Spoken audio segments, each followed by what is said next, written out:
Hey everybody, welcome to episode 55 of Spine Show. I'm one of your hosts, John Wolfe, here with one of my co-hosts, Gary the Hackcraft. Arr, matey! And Doug Running Man. Gobble gobble, hello. Nailed it. And Sinow Beats. I'm Sinow Beats. Ooh-poo-poo-poo. Sinow, we were all doing silly voices that matched our costumes, dude. Oh my god, fuck you. Amazing, amazing. I'm showing you the Kappa, hood and Kappa. also hiding myself in embarrassment a little. You look terrific. Oh my god, Oh my it's John! God. John, you look like you've just been born. That was John the whole time? Oh, That was me the whole time. So for our audio only listeners, I was wearing a haunted mask from Goosebumps, but oh my god, that mask is really tight. It's so cool. Part of it is because I just have a huge head. I have a Oh, it's huge head, intense. so it just The mask, I mean, not your head, sorry. yeah, my nose. Your head looks intense, bro. Yeah, you I mean, look look at intense. Oh my Head. god, Whoa, he's giving you a it marked dead. you. oh wow, yeah. You've been marked. No, You've been my Mark of the yeah. beast. no, my nose was like pressed up against that thing. But it's okay. That's I have a crazy. backup. I have a backup. Yeah. Very handsome. I kind of wish it was one of the, Thank you.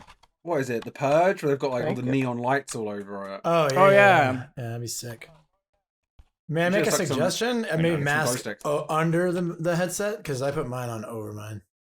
My headset, yeah, I think it works. Oh, better that's a that good way. idea. Have you got like dungarees on Or- as well, John? You could wear it to the side of your head. Oh, like a DVD costume or cosmetic? There we go. Oh wow, yeah. So I chose this because this is still the Haunted Mask, but it's the Disney Plus version.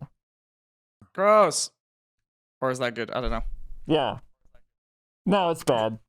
Oh, it's Yeah, I was bad. Okay, betting on It that. gross. doesn't, better doesn't than that. sound good. Hang on, did they redo Goosebumps? Ghostbusters?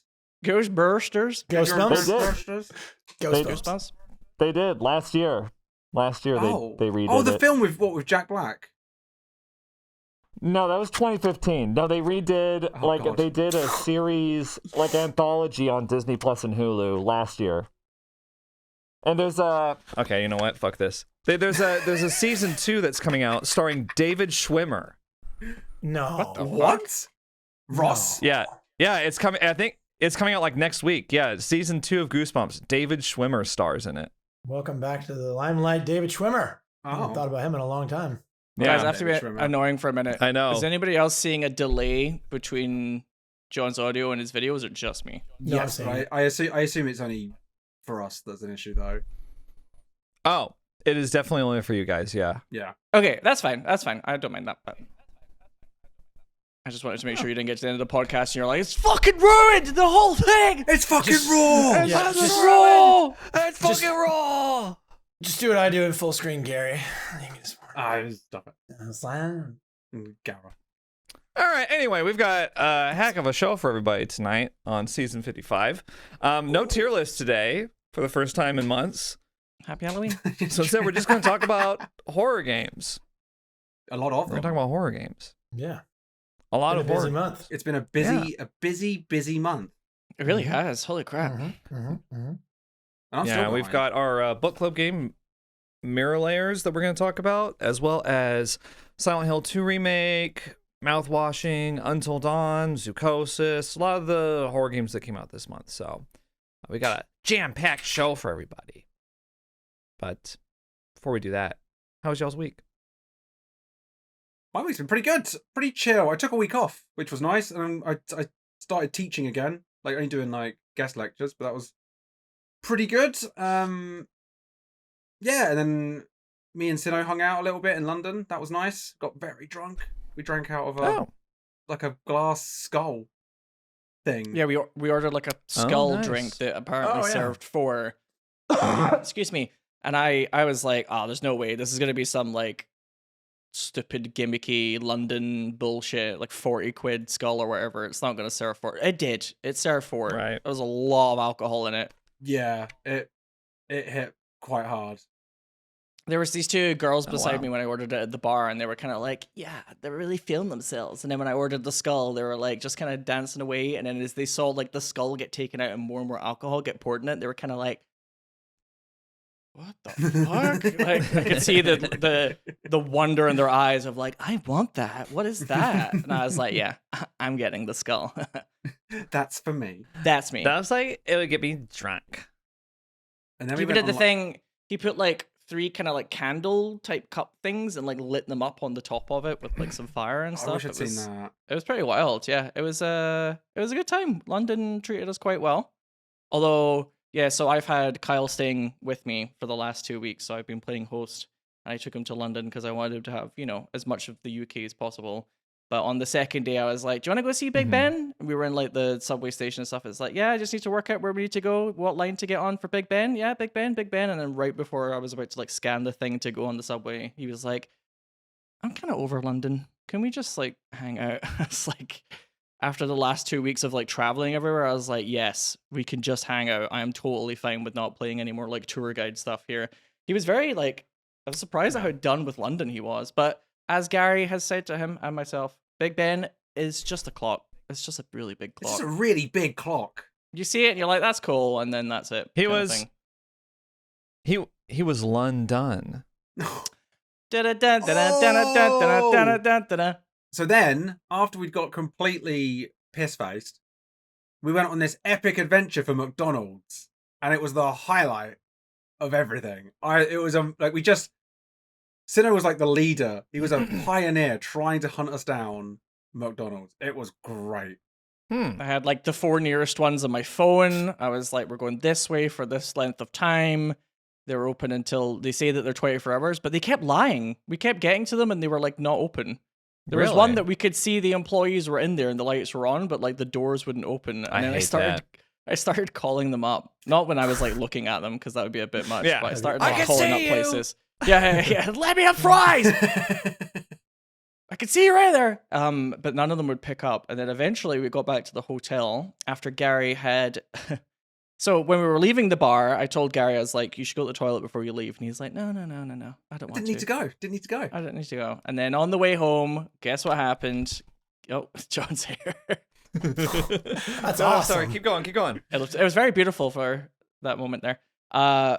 Guess what happened on the way home? Gary needed to pee. And the GPS wasn't working great, so he ended up peeing in an alley somewhere. And then after he came back and said it was one of the greatest pisses of his life. In my defense, no, it wasn't even an alleyway. It was in front of people. Like, it was a nice street of like.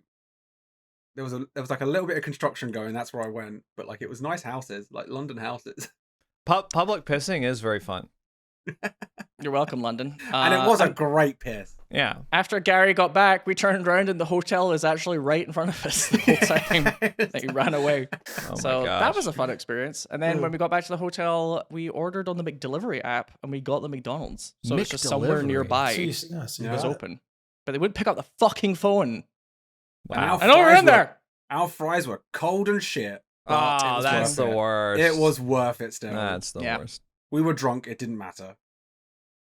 It's good fun though. But yeah, it was weird how that was kind of the highlight of the evening. Like going out was fun and everything, but It was victory. the McDonald's adventure, one of those like drunken adventures where everything is fun. All of a Yeah. sudden, like walking home Right. is fun. Yeah, like Yeah. getting arrested. Yeah.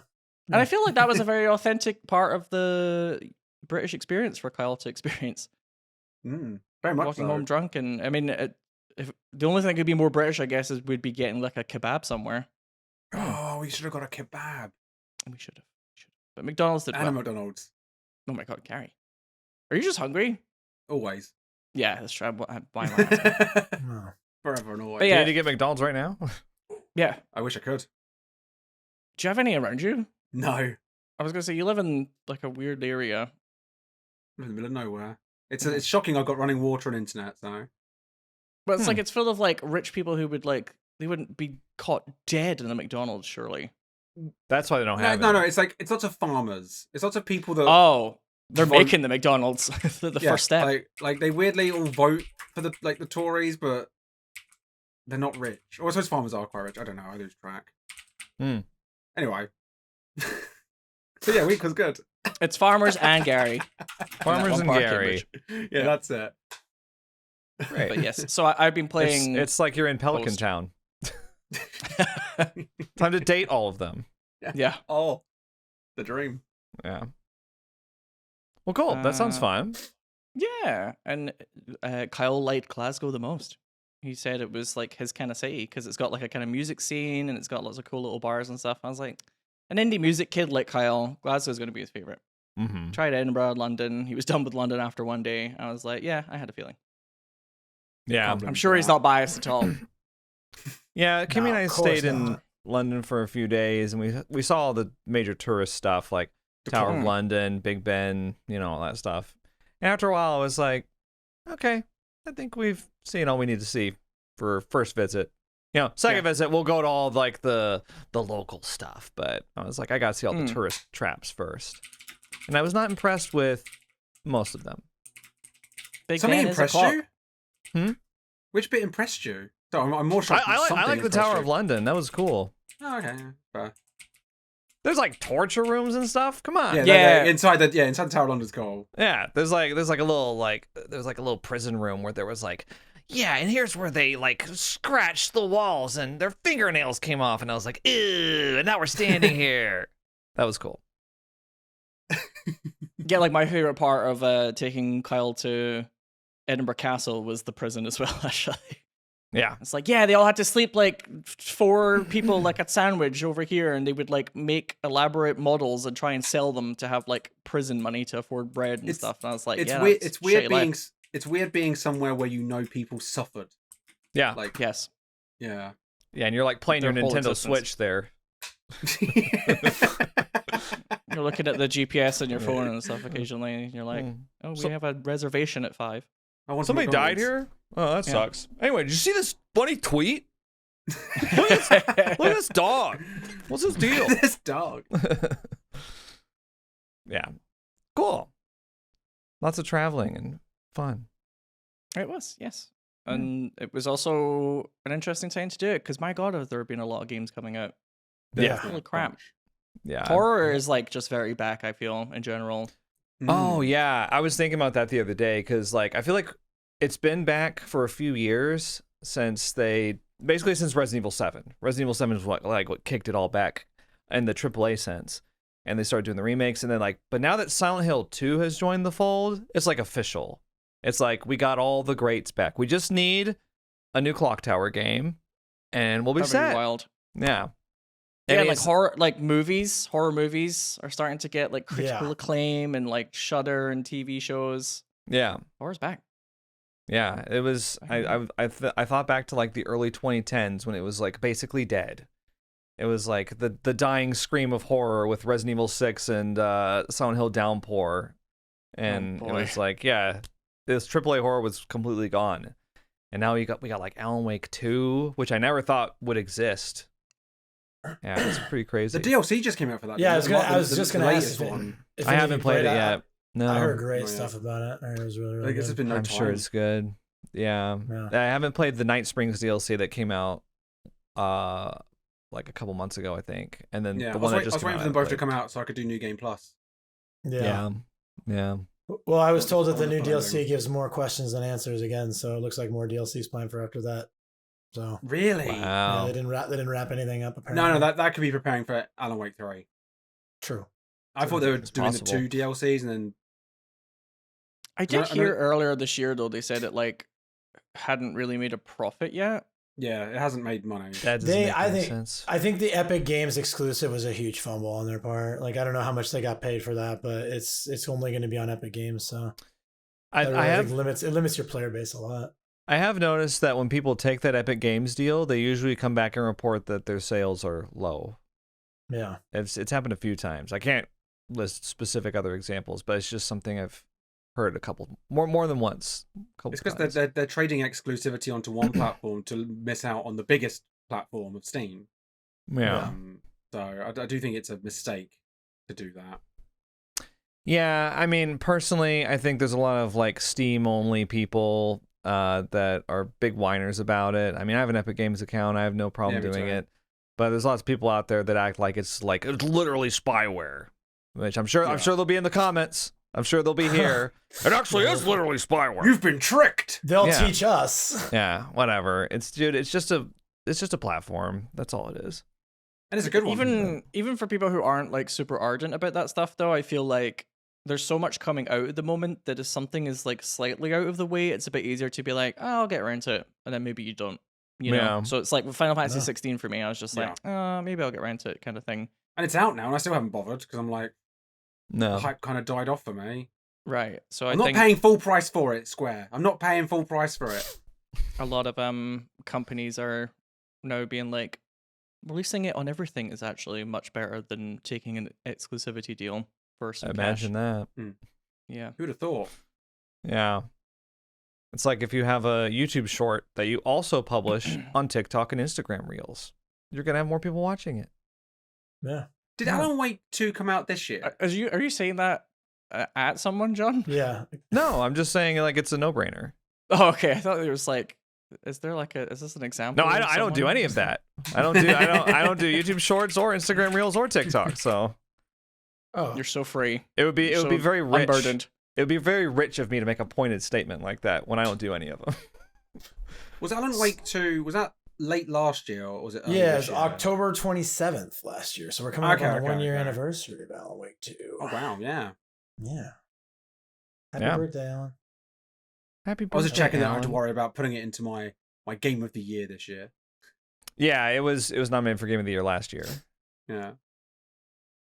Because we'll have to Which- have that discussion at some point. Yeah, horror Game of the Year and We Game could of the do, like, Year. I'll come up with a bunch of categories or something. We can like have a whole award show. Wow, That'd be fun. the Spine Chill That- Awards. A great Yeah. departure from the tier list, too. We'd have Yeah, to get that one agree, Oh, That would that's be gonna fun. be tough. or maybe we do like a ballot between the four of us or among the four of us. We could do. We could come up with Like, we like could a point system. Yeah, It's like Maybe- Oh, like choice Eurovision. gaming. it's like maybe- 3, 2, or 1 points depending on if we say it's like first, second, or third choice, and then That's a whoever really good gets the idea. most. this is really complicated. But what if we did like a weighted system where all four of us got to vote, but then the viewers also got to vote too. Oh, But they Oh, a bit- count. a bit they like- count Talking points Talking about about the like fifth that. host? The I feel fifth like host? Jackbox. The fifth host Oh, gets a man. vote. The They tiebreaker. get one vote. All of them get one vote. Yeah, they that's get a good. one- That's a good idea. Yeah, that would be much easier. The one like fifth view. massive pulsating writhing vote. So what we can do is, if we get Jesus. split on a choice, we can go, well, what did the viewers vote on? Yeah. Oh, we only consult them when we're tied. Yeah, 'cause Yeah. why else would we care? Otherwise, we just don't even bring They up could go their the vote. whole award ceremony, and we would never even consult them, perhaps. Yeah. But Yeah. I mean, in a Sure. perfect world, yeah, but We can you still know. talk about their votes, even if they don't matter Yeah. as much. Best asymmetrical horror game. Who would win Doug? that one? Oh yeah, just ask me. I guess What do I'll, you- Texas what do you think? Chainsaw Massacre. No, honestly, right now, I would vote for Ghostbusters. No Mm. Kappa. They just released a new DLC. They're ripping. They got Twitch drops again. Is ripping a good thing? Ripping's a good thing. Yeah, they Ribbons, rip. yeah. Yeah. DVD is. I am like always complaining about it, but Scotty it's so Rippin'? bad. It's so bad right now. Scotty Rippin', have- yeah. Beautiful. I haven't played it. I haven't played did. the Halloween event for it at all. It's been Oh, broken yeah. since before the event came out, and they just continue to break shit continually. Things are broken, like badly broken. It's falling apart. I did a charity stream last weekend, and I was cosplaying Wesker, and I played. You looked great, by the way. Thank you. And I tried to play DBD as Wesker, for like a milestone, and I only got one match in before I was like, Yeah. and we're good. What happened? Move on to. Oh, nothing. I was just like playing it, and I was just like, I don't know. Just wasn't that exciting. I was running out of things to say as Wesker too, because, when Wesker's like killing a bunch of people, maybe there's something to work with. But I only got like a 1K in my first match, and I was like, I think that's good, because I don't like the event either. I don't like the other world that you go into and stuff. And I was like, oh, I've already played this. I thought It there was feels very something counter new. to Wesker. I suppose his whole thing is like getting around the map, and then he's like, oh, they're going to a portal. So it's like, oh, never mind. I Yeah. have to stop. Yeah, I don't know. I was just kind of like, we'll do one match. Wesker eats hot wings now. We'll do that one instead. And nobody asked for it. Nobody was like, hang on, aren't you going to play Yeah. more DBD? Yeah, no one in the chat was like, I'd "Oh." imagine not. Yeah, no. Yeah. There's Yeah, I think the thing has been since before we even moved away from ASIM, we were talking about the decline of Dead by Daylight, both as a game and as a community, and it's just the trend is still going downwards right now, in my opinion. I mean, they just break more and more things, and they continue to release cool chapters. Like I like the last few killers are really good, but you're still playing the exact same game, and I think they're kind of blind to the real issues with the game in terms of what's the priority versus what's not a priority is I don't know. I feel like I talk about this way too much, and remember how we used to talk a lot about certain games, and then we were like, well, all we have to say is bad stuff, so we stopped talking about them. It's kind of where DBD's at for me right now. I will say this though, I will say that Dead by Daylight has never been easier or never been harder for killer, and the same for survivor. Like it's never been easier and it's never been harder. Awesome. So because there are ways to make it easy, but they're really not fun, and there are ways that are like reasonable, feasible. And then there are ways for it to be very hard, but then when it's hard, it's really just not fun. It's hard to. Yeah, I think that's ultimately why I became a little disinterested with DBD. Was like, it was like one of two extremes. It's like either I got a 1K or I got a 4K.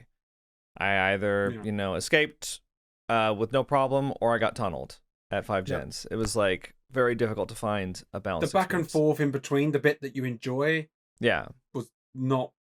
You'd get it occasionally. 1 in 10 games, you'd be like, "Oh my god, this is why I like DBD. Yeah, this is good." Then the other 9 would grind you down to you go, "Why am I playing this? Why am I playing this shitty game?" No, it's not. And there's other shitty games. Yeah, there's other shitty games I can play, like Silent Hill 2 Remake. Where did we want to start with the releases of like the horror collection of games that have come out? Do we start with like Silent Hill, or do we save that and go through some of the more controversial releases? Maybe.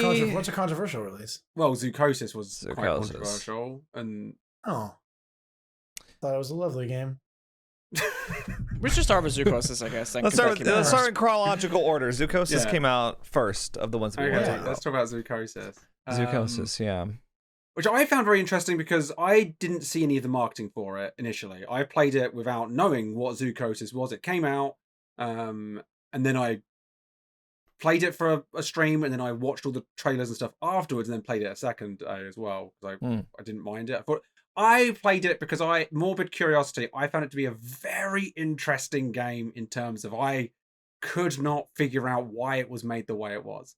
So for anyone who doesn't know, Zoochosis is a game where you take on the night shift of a zoo caretaker, and you sign an NDA that you won't tell the police what's been going on. Apparently, you're reporting nothing, no crimes, and then you go around looking after the animals. And there's like a Thing type scenario going on. The Thing, the John Carpenter's film, and the creatures become these. Well, the animals become this creature, and you have to tranquilize it and deal with it and make sure everything's okay. And there's like a story that kind of progresses as you keep playing, and there's like parasites and stuff. It's kind of interesting, but I don't know. It's very difficult to describe, I would say, but that's kind of a rundown of it. Yeah, I think so. I saw a little bit of the hype. Really, the hype was just like they had a pretty good trailer, either at Summer Games Fest or the Game Awards last year, maybe both. But I remember seeing the trailer and being like, "Ooh," because you see the mutant animals and like they got really cool animations, and it's like, well, this looks pretty like good production value. I think that's what most people were impressed by it, and they were also like, a zoo horror game, hell yeah, like Zoo Tycoon, but horror, awesome. And that is not at all what it turned out to be. It turned out to be more like the Mortuary Assistant Zoo Edition, except everything was worse. So like, it wasn't a linear game where this is how it started, and this is what I was thinking the first like hour or two that I was playing. I was like, I like this. Because you go from enclosure to enclosure. You visit the giraffes, you visit the penguins, you visit the gorillas, and you're working your way around the wheel of enclosures. And I'm like, I can't wait to get to the elephants. I can't wait to get to the, wallabies. And then funny thing happens, you just get killed. And the game ends, and you're like, what the fuck? And then you find out that it's actually not a linear progressing game. It's one that you're intended to play over and over and over again. And a new enclosure opens up with every new game plus. And that was when I was like, that was probably the first sign where I was like, this is not what I thought it was, and I was starting to get disappointed. And the frustration just built from there. You can actually unlock more than one animal after a playthrough, but you have to like save more of the animals. I think. Oh, I see. Okay. Yeah, because I played it too much. I might have played it more than anyone. I mean, I have like 8 to 10 hours in it. That's more than me. I mean, I have a lot of hours in it because it broke right at the end of my first playthrough. Yeah. I didn't Sinow, know. can you go through that, Sinow? I got right to the end where it's like I got a phone call and it seemed like we had a plan, and then I just like I couldn't like retrieve a body correctly or something, and it just like it kept telling me to do something, and it wouldn't update whenever I like pressed the switch. So I was sitting there and I was like, oh, have I done something wrong? And then it just turns out that A, I just have to restart the game. It's like a known bug, and B, I didn't even know that was the end of the game at that point. So I was like kind of confused. And then when I played through it again, I was like, oh, there was like another like 10, 20 minutes left right afterwards, which is like always a little bit more annoying. That wasn't like I don't think I was getting like the true ending on that one though. Because I don't know if you can get like the true ending on your first time. I don't think you can. Yeah, they described there being 27 endings, I think. And I think that's bullshit. There's like 7. Yeah. There's like Yeah, 7 no way. endings, maybe less, with a few iterations to certain characters, you know, eating the meat or not eating the meat. That's not a different ending. That's just like a caveat. Yeah. Yeah, like, I'm never a big fan of when games do that where it's like, well, technically, and it's like, unless it like feels like a different ending, don't pump up the numbers because it'll just get people disappointed. Because isn't it a thing like where there's like 26 variations of the same bad ending and then one good ending? Isn't that what it is? Kind of like I think I got like 4 different what I would describe about 4 endings, and then the other couple that I got were kind of like iterations of those. Yeah.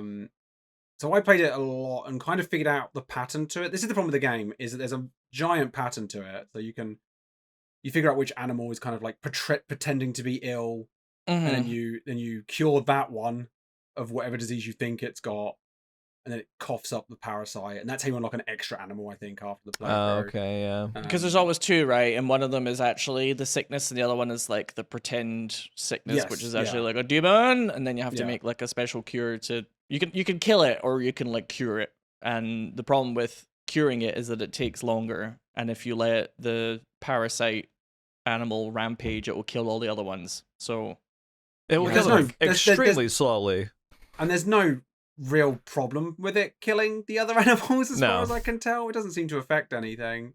I will say I did as a positive, I did like that the different animals had different mechanics when you fought them. Yeah, like they the have elephant different tactics. Gets all armored and stuff, and then the penguin one flies, and the moose like it does a little like psychohypnosis trance thing. I didn't see the moose. That's the one I didn't see. The penguin flies.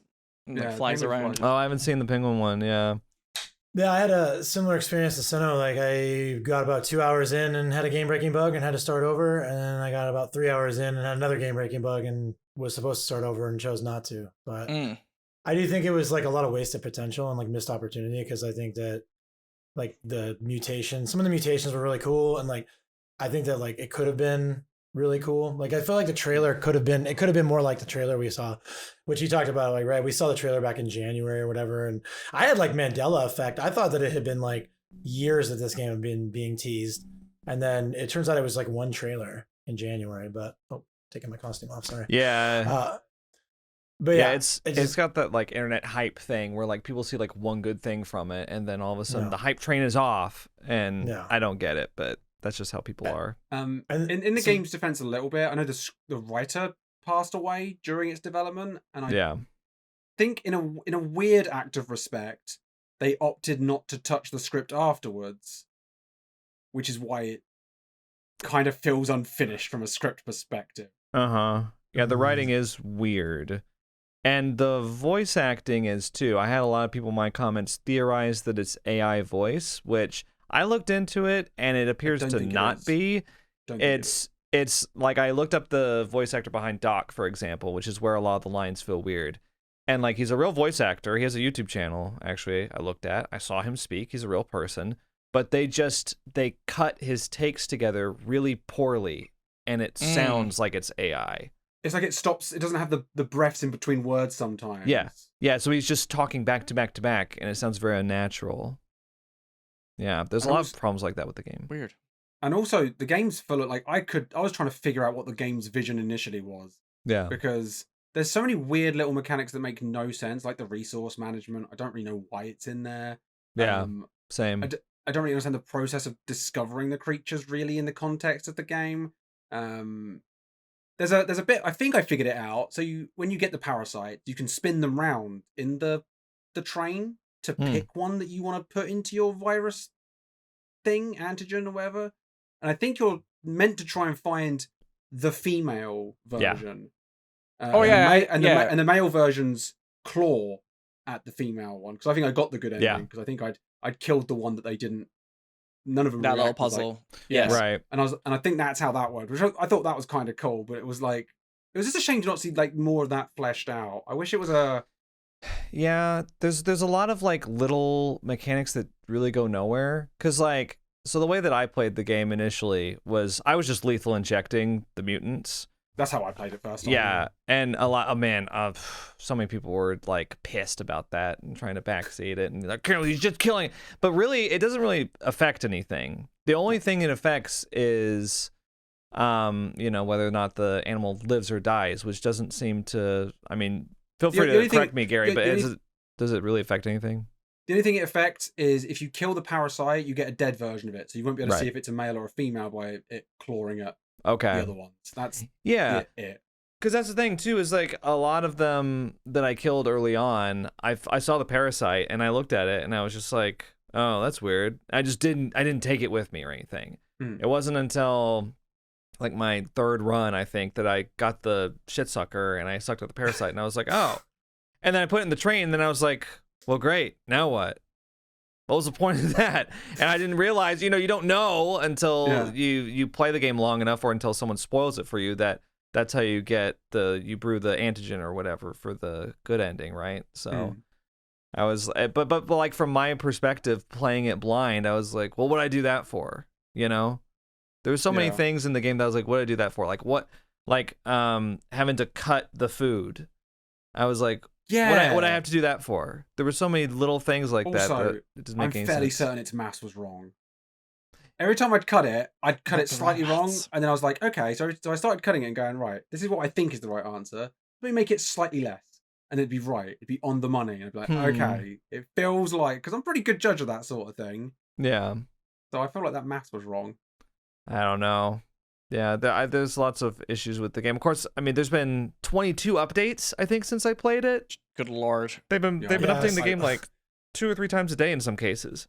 Yeah, I stopped. You kind of got that vibe, though, when you played it of like, this dev team is a little weird, right? They've made kind of a weird game that feels like it's trying to be a couple of different things at once. It's a little scattered all over the place, like in terms of what it wants to be. It's kind of linear and kind of not. It's kind of mortuary assistant, kind of not. Yeah. So I'm not surprised by that, actually. I'm guessing the guy who passed away was the vision holder, and without him, the game just kind of lost track of what it was meant to be. And I think so. I will say that for £25, it was pretty expensive. Taking the piss. Taking the absolute piss, thinking that unfinished, visionless project is worthy of 25 quid. I thought that was a bit quite rude, honestly, to try and charge that much for a game, which I don't think is finished. How rude. Yeah, I think like if they said, okay, we're going to release it in early access instead, £15, I'd be like, okay, a bit more leeway. But £25 as a finished product, no, I agree with you. And I mean, there's so many. Well, we'll get to it soon, but there were so many good horror games this month. Like Zoochosis sticks out even more for me, where it's like there were so many good experiences I had, and it was just a very mediocre one. I had a couple like scenarios where I had to like restart or quit at one point. Like one time I was in an enclosure and I got back and I decided to open the thing where you get the hand when it was parked at an enclosure, and then what it does is it takes your model and it just like pushes it down there, and it's fine when you're at the base, when you're at the hub world. But if you do it like at an enclosure where you're not supposed to do it, you just get stuck in the side of the concrete there and you can't move. You have to restart. So I had that happen and I was like, well, that was weird. And then I reached a point where I was just kind of dumb and I brewed the wrong thing and I ran out of resources. And there was this mutant that was just rampaging and killing stuff. Mm. And I couldn't do anything about it. So I just let it kill. It was the moose. I let it kill the other moose. And then it just like sat there. And I was like, what do I do now? I couldn't do anything. So what you're supposed to do there is you go back to the hub world Yeah. and you go to the mailbox and it will give you more resources. Just infinitely. Yeah. Okay. I Because think I the- changed. Because think the it's resource management clunky. isn't functioning. Like, it doesn't make any sense. yeah. They just did that, yeah. Yeah, and that was, I mean, even if I had done that, I think I would have questioned, like, well, what's the point of the resource management then? Because, like, if you could just get more whenever you want, then that gameplay mechanic is kind of nullified. Yeah. I'm still not sure what the Yeah. human meat's really for. Oh, the human meat? Yeah. It like placates the monsters. Oh, yeah, yeah. But why? Why So bother? that they're easier to deal with. Because it'll transform them back. So they don't kill the other ones, which apparently is a deal. It's a thing. But I don't know. then I've had to bring the wrong food with me. Yes, yeah, I had to do that. It's not really worth it. Yeah. It's not really worth it. Because, like, what they don't tell you is that if you feed the mutant the food, they'll transform back to normal. But then if you try to interact with them, like, in any way, they'll transform right back to a mutant. Oh. Yeah. That's rubbish. So, because what I tried to do is, like, because they have 3 hearts, right, as a mutant. Mm. And so, like, I transformed them back into, like, regular. And I was like, now I'll lethal inject them. And it'll only take 1 shot. Nope. It just transforms them right back. It doesn't kill them. And I was like, oh. Well, I like, wasted an injection. I don't know. There's so many issues with the game. It's just oh kind my of god! And mediocre. when you miss an injection, you're like, oh fuck it, I'll just reload. Oh, yeah. I just backed down, reload. I was like, I can't bother to make more of this shit. Walking back and forth can't be asked. I did not realize that you could just press R to reload. It sounds really dumb. Oh, you press R? So you didn't know either? No, I was exiting and to coming reload back the in. gun. You reload the gun, yeah. Oh, Yeah, sorry, no, yeah. I thought you meant reload the save. I was like, hang on, there's a shortcut. Oh, no. Oh yeah, you Okay, press the R to gun. reload the No, gun. you're Yeah. just fucked if you get. Yeah. Well, Save like, off, they you're don't just tell you, they tell you to go into the menu and, like, click on the syringe or whatever to reload it. And I was like, that's kind of weird, but whatever. And so I just kept doing it the way the tutorial told me, but you can just press R, which makes so much Oh. more sense. I didn't know I told that. I'm not Yeah. good at reading tutorials. Yeah, Yeah. you can also like change what you've got loaded into the chamber at the bottom right with the Yeah. mouse wheel and then press R to like load that type. Right. But yeah, I think it's deliberately a bit clunky so that you do struggle a little bit to like put the dart in to the monster when you want to, the right one. It also Mhm. dumps a lot of information on you at the start. It's like the first, half an hour plus of the game is it going, now this, and Yeah, this, right. don't forget this, and Yeah, like, because half it's of it like the doesn't really world's matter. most like advanced but fucking not advanced zoo ever. It's got like a weird train network that handles everything. It's very bizarre. Yeah. Yeah. It's a very weird game. I had, like, a lot of backseating with it. People acting like everything was super obvious. I was like, I've played so many indie horror games, and this is one of the most, like, opaque, chaotic, disorganized games I've ever played. I will say though, This the is not protagonist, normal. I've forgotten his name, the dumbest character I've ever played as in any game ever. Yeah, I can't believe, yeah. even when he's like witnessing murder and stuff, he's still answering the phone, night watchman for the zoo. Like, what are you doing? Yeah. And Call they- the they try- police! He's And on they his try, shift. they try to play it off like he was like desperate, but they didn't really build that part of the story very much. So you're Yeah. like, come on, man. Like nobody's gonna be that down to be doing all this weird shit. Also, NDAs do not prevent you from reporting crime. Exactly. Yeah. So Yeah. That's dumb. an illegal NDA. Yeah, it sucks because I really wanted to like the game. Like I went into it really wanting to like it, and then I played it for hours trying to like it, and Yeah. I could not. And if I can't force myself to like something, like it's not. There's nothing to be liked, really. I don't think. I liked it, but I liked it because it's so fucking weird. It's like it's a masterclass in this makes no sense. I'm going to use it as an example in lectures of like, this is why you figure out what your vision is. Every mechanic should support your core loop. I don't know what the core loop of this game is. I don't know what these mechanics have anything to do with the core loop. It's very bizarre. Yeah. Visionless is the best way to describe it. Fascinating. Yeah. It is all over the place for sure. He gets a fucking job, and then the first thing he does is like, a meat cube for my wife and daughter. Oh my Great. I was like, God. what type of world are they in that he needs to get like a fucking meat block from a zoo to feed his family? And he's like, yes, Yeah. I mean, nailed it. And she uses it. it's kind of I mean, they kind of talk about it at the very, very beginning where he's like obviously very desperate and they're poor. But it is at the point with that where it's like his daughter hasn't eaten in weeks or something like that, I guess. I don't know. I thought it was bizarre as well. Did anyone not sign the NDA? I did, yeah. That was the first thing I did. Yeah. Oh, I see. I did it last. How did you I get always signed. How did you get back to that point then? I restarted it. Oh, okay. Yeah, so the last thing I did in the game was like, I'll just restart. Oh, okay, gotcha. Yeah, I thought it was cool, but it was also like kind of an extreme reaction of like, you don't sign the NDA, and then Die. Yeah, and then the doc just like, I'll just syringe you and then just feed you the meat grinder. I was just like, what? That makes no sense. It was funny, but I didn't get it. It's Yeah. like, why did that happen? Overreaction. So, candidate for Game of the Year. Yes, absolutely. Yeah. What's next? What game's next? Well, let's talk about a good one. Let's talk about Mouthwashing, which also came out this month. Horror surprise of the year, I would say. I didn't see it coming. Yeah. So for anyone who hasn't played it, Mouthwashing is a psychological horror game, which normally for me means I'm not going to like it. I pretty much, anytime there's an indie psychological horror game, I go in optimistic, but I come out defeated.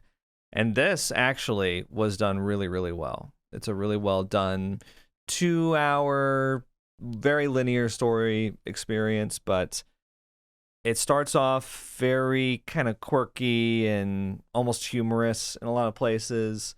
And the stakes don't seem like they're very high, but then it gets so fucked up, not to sound sophomoric, but it gets so like fucked up and weird, and it's just really well done. It's a really like brilliantly done game. Yeah, I think the way the narrative develops stage by stage is beautifully crafted. I think the asset, the styling it's gone for, just complemented everything about it.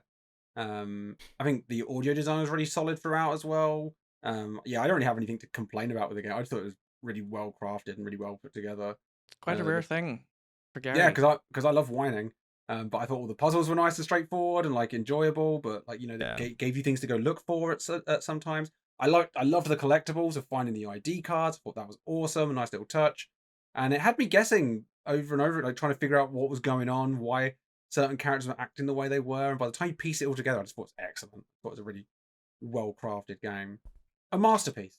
Yeah, they did a good job of it like jumps back and forth chronologically, which sometimes in games I've had that kind of ruin the experience for me, because it's like right when you're getting into it, it like jumps to another time and you're like, but the whole point of this game is like first impressions are not what they appear, and you see things that you're like, oh my god, is he gonna freak out? And then like with context, actually it's like, oh, he's actually doing the right thing or whatever. It's like very much a game about setting you up to think one way, and then when you finally get there, you're like, no, things were different actually. I realize. So it's very planned out, very clever, and very charming, but also quite heavy.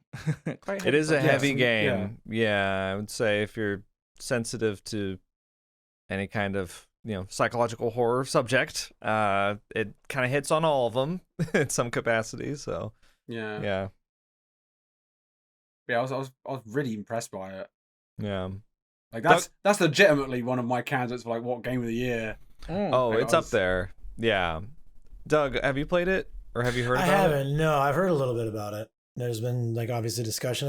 I kind of keep an eye on my Steam reviews, and like a bunch of my friends have reviewed it very positively. And I know you really liked it, and Gary mentioned you really liked it. So when I was first going into it, I was like, oh, I've seen some people play this. It looks kind of quirky and silly. It's going to be like a funny horror game. Okay, all right. And then when I saw the Steam reviews were like glowingly positive, I was like, this is kind of highly rated for something that's like a bit silly. And then when I finally got to the other end, I was like, I think I described it at the end as like, that game made me feel really weird, but in a good way. But the end of it's like, it is a game that makes you feel uncomfortable, which is Yeah. rare for people who've played a lot of horror games. It's like I can play almost anything now and feel fine for most of the time. But yeah, you get kind of numb to it. you get kind of used to it. It's like, oh, they're going for this thing, that's cool. But you can still be surprised. Is something that Mouthwashing kind of helped me realize. Did you want to play their other game? How Fish is Made?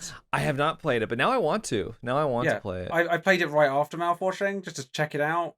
I need to carry on and play the DLC for it because it's got DLC. But it was again a very weird game, very interesting, unique. I will be keeping track of that developer. I very impressed. Yeah. I find that usually if there's a game that like is a big hit with me, from one of these like unknown indie developers, that it's like they usually got a career ahead of them. So hopefully this person will be making games for a long time. And if it's one thing you can say about Mouthwashing, you can tell that a lot of effort, time, passion, and love went into that game, and I think it shines because of it. Yeah, everything like the style, like you said, is like it's very interesting, but it's like it's not too much. It like gets the right ideas across, but there's enough like fun to it. I don't know how to describe it. Like it's because it's a lot of games will kind of go for that low poly look.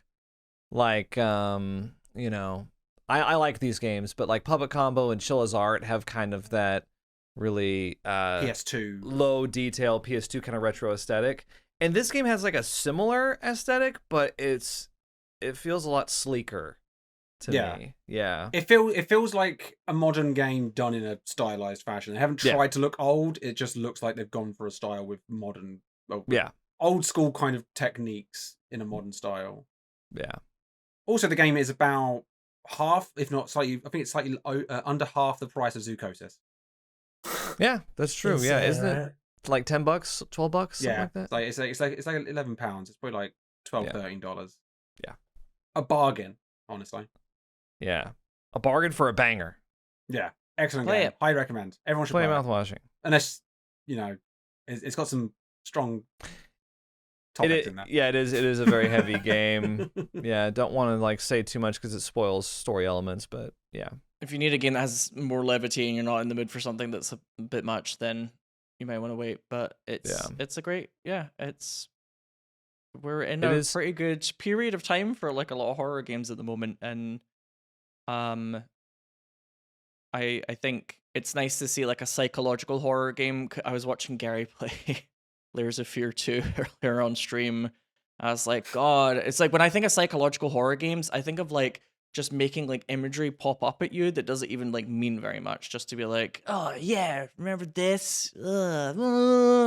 Don't you feel bad? Oh, mannequin that looks sad, and then it like head falls off, and it's like that's I was psychological horror. You know what I mean? I don't know if you saw me. I was just shouting, and I was like, "What does this have to do with any of your storyline?" Yeah. Did you complete it, Gary? Yes. Unfortunately, yes. Keep going. A lucky break. An ace up my sleeve. Oh my god! He wouldn't shut up. I had to mute the voice acting. I was like, "Shut up! I'll find your card in a minute." I hate that sequence. I almost want to replay the game just so I can go through that sequence again because it felt like a fever dream. Like I feel like I imagined it. And that was when the game was still like promising. So I was like, okay, I'm piecing together. This is the dad. He was gambling. Okay, cool. And then the game just goes, mannequins, look, flashing lights. That's every corridor was mannequins and flashing lights. Yeah. It's like, this is what Bloober team was up to before Silent Hill 2 Remake. What's disappointing is I like Layers of Fear 1. I have quite a high opinion of that game. And then playing number 2, I was like, this is why no one ever talks about Layers of Fear 2. This is why no one's ever mentioned this game to me.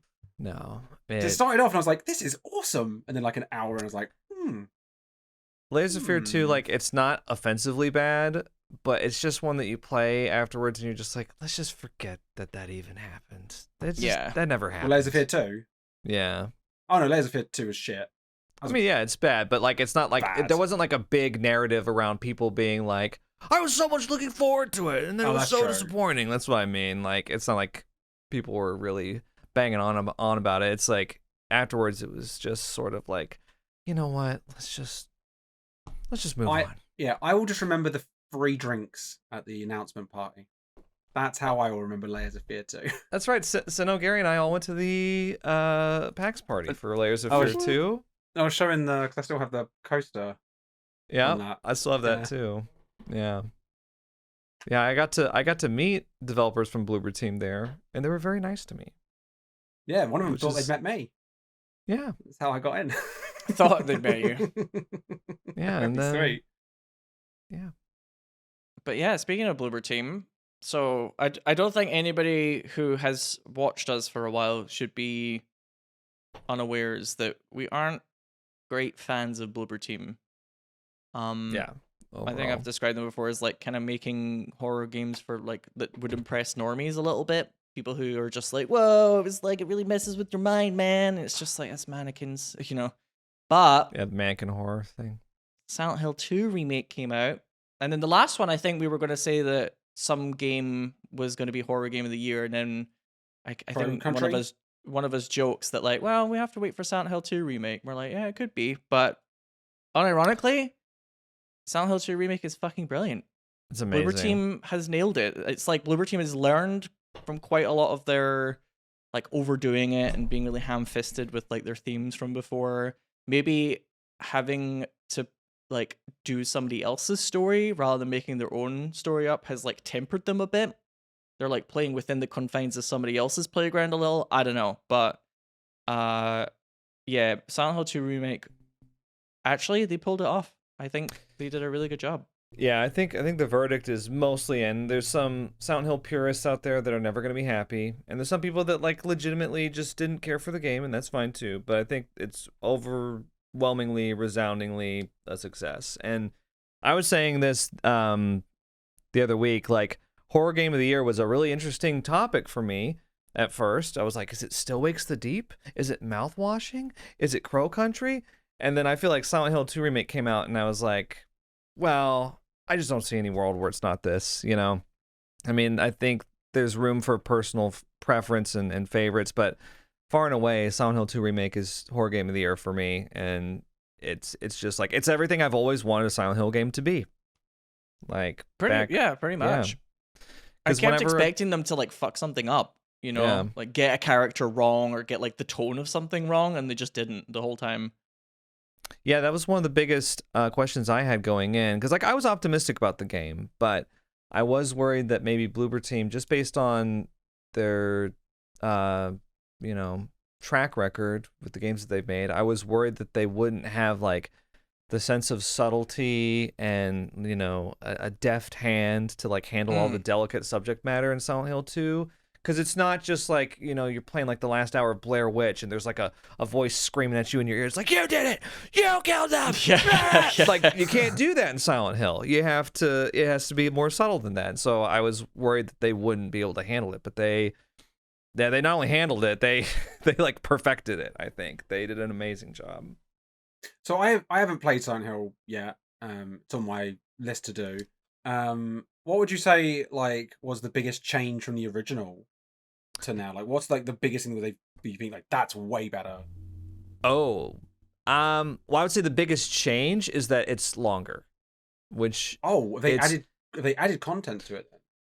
Not really. In fact, that's probably the main criticism I would have for the game is that it feels a little bloated and a little overlong, but it's mostly worth it.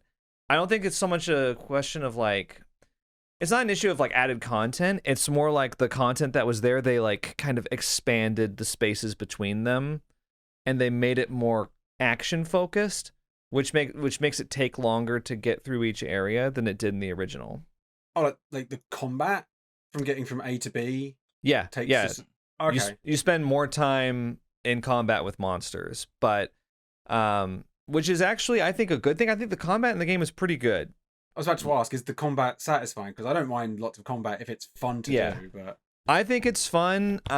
It does verge a little bit on Callisto Protocol sometimes with the melee, where it's like dodge, hit, dodge, hit. But there's there's a handgun, there's a shotgun, there's a rifle, there's other things that you can do to deal with monsters, and there's a lot, like the monster's behavior is very cool, I think. I don't want to spoil anything about it, but they changed the way that the monsters behave from the original Silent Hill 2, which is very much like monster see you, monster get you type of thing. They have like tactics, these monsters, which is That's really cool. it was one of the I think that's probably one thing that I can point to and be like, that was an improvement over the original.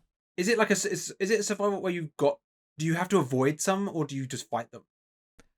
I fought almost everything I came across, but there are definitely some areas where you want to avoid them. Okay, so yeah, it's like there's a mixed bag where you go into different areas and have to. Okay, that sounds cool. Yeah. I only avoided them like once or twice, like when there's like moments where the town just sends like a million at you, and you're supposed to just kind of like it feels like you're supposed to just like keep running at that point. But yeah, one of the things that helps the combat, like it is just approaching being a bit, like you said, bloated and stuff, but one thing that helps the combat is that sometimes the monsters do act a little bit differently, or there's like a couple of different ways they can attack you, so it kind of helps keep the combat feel a little bit more fresh, because the original has a really big problem with that. Like I remember the first time I played the original Silent Hill 2 on normal difficulty, and I was like, you hit them 3 times with the handgun and then you like bash them a little bit on the floor. And I could just do that like over and over and over with the mannequins, for example, like every single mannequin. So it became very robotic, and it kind of took all the fear of that out. But now they're a little bit more unstable, and they're like a little bit more varied in how they like approach you or what they do. Oh, so like they might like pretend to come at you, then step backwards, so you swing and miss sort of thing. Yeah. Okay, that's sometimes they cool. kind of step backwards and they do like this jumping attack that means if they hit you, you have to do like a kind of mashing thing to get them off you. Sometimes they just sort of swing at you. Sometimes they will do the dodge and then they swing back. Like it's just varied enough that like it's kind of fun to keep fighting them. Yeah. The only thing I think they overdo is like the mannequins have been like turbocharged. I don't know what's wrong with them, but they're total assholes in the remake, which is great. Which I do is like really that. good though. Yeah. Yeah. I think they slightly overdo the mannequin that looks like it's standing still and then it attacks you thing. By like the time you're in the hotel at the end, it's like, does every room have to have one? Yeah. Every room has like a mannequin that's like, you thought I was just a bit of scenery, I'm here, ta-da. But no, it's the combat's probably one of the biggest changes just because of modernizing it. But that's probably the bit that I would want to be modernized from what I know about Silent Hill. Yeah, it feels spiritually similar, but just more modern, I would say. So do you hope that they... Sorry, go ahead. I was going to say, do you hope they remake 1 and... Is there 4, isn't there? So it's 1, 3, and 4, I guess, you would hope they remake next. Yeah, I think I would rather, if they're going to make remakes, stop at 4, because there's really no reason to remake Origins, or Homecoming, or Downpour. Yeah. They're making a new one, aren't they, as well, with Behavior. Is it Behavior making it? Are you talking about... That game already came out. Oh, did it? Oh. Yeah, that was not a game. That was like an interactive experience. It was like a live streamed choice game, and it was terrible. I can't remember what it was called. Silent Hill Aftermath or something like that. You missed that happening. A terrible behavior project? No way. Yeah, that came out like a year ago. It was terrible. Oh. Yeah. Silly. Oh well. Yeah, that happened. No, but they've got other Silent Hill games coming out. Like they've got Silent Hill Townfall, which is being developed by No Code, who made Stories Untold, which is a great game. Yeah, they're like an indie developer. I'm very much looking forward to that, even though we don't know anything about it. And then the big one is Silent Hill Forte, which is being developed by Neobards, the Resistance developers, and written by Ryukishi 07, who wrote Umineko When They Cry, Higurashi When They Cry, one of Sinnoh's favorites. Yeah, that's like, that game has the potential to be, as people would say, peak for me. Yeah, it's like all your favorite things. It's Sinow coded. Yeah. Together. It's very Sinow coded. And it's Silent Hill, but set in like a Japanese village, which they don't usually do, right? Because Silent Hill is very much about like kind of American culture a lot of the time. Like in Silent Hill 2, there's the whole like you find the handgun inside a shopping cart, and it's a commentary, blah blah blah. But I think that looks really interesting, and I think if they do remake any other Silent Hills, although now Bloober Team has done such a good job with 2, I'd like to see them do them all. But I think in particular, I'd love to see them do Silent Hill 4, because I think Silent Hill 4 has some of the most interesting ideas in the original 4, but they don't always like pull it off great. So I would love to see that game get like a little bit of kind of modernization, because the idea of like a horror game where you spend a lot of time in your room just like peering out the windows at people.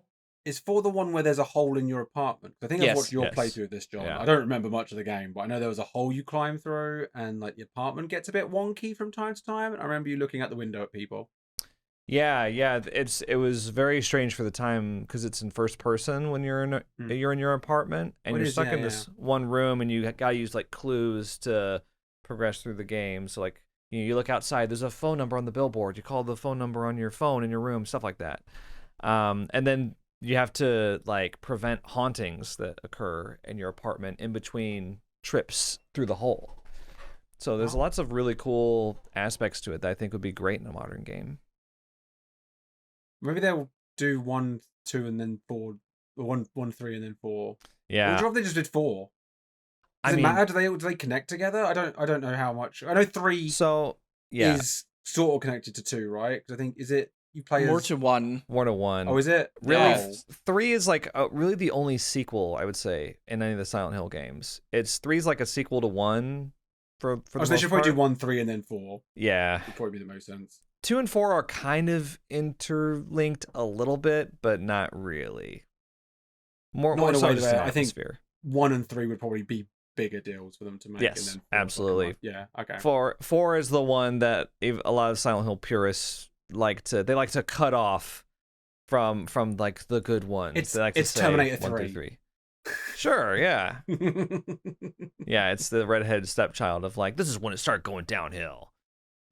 But I Silent like Hill 4. downhill. Silent Hill 4 is very good, I think. But yeah, honestly, I think Silent Hill 2 Remake, if you've never played a Silent Hill game, it's like the perfect entry to the series. Oh, then even more excited to play it. Yeah. I highly recommend.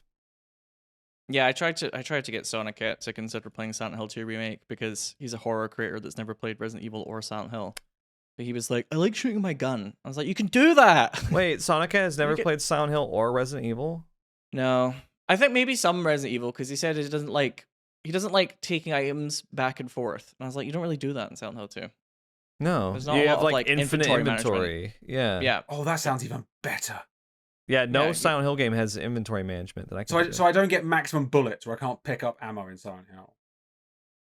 I mean, No. you won't run into that issue. No, Okay. I don't see how you could. So I always hate when I'm like playing Resident Evil, like I can't pick up this Magnum ammo because I have no inventory space. Oh, so yeah, it no, just no, has no. to wait here forever. No. So I'm not going back and forth. I'm not made of time. Yeah. No, He it's needs to go for his walks. Yeah.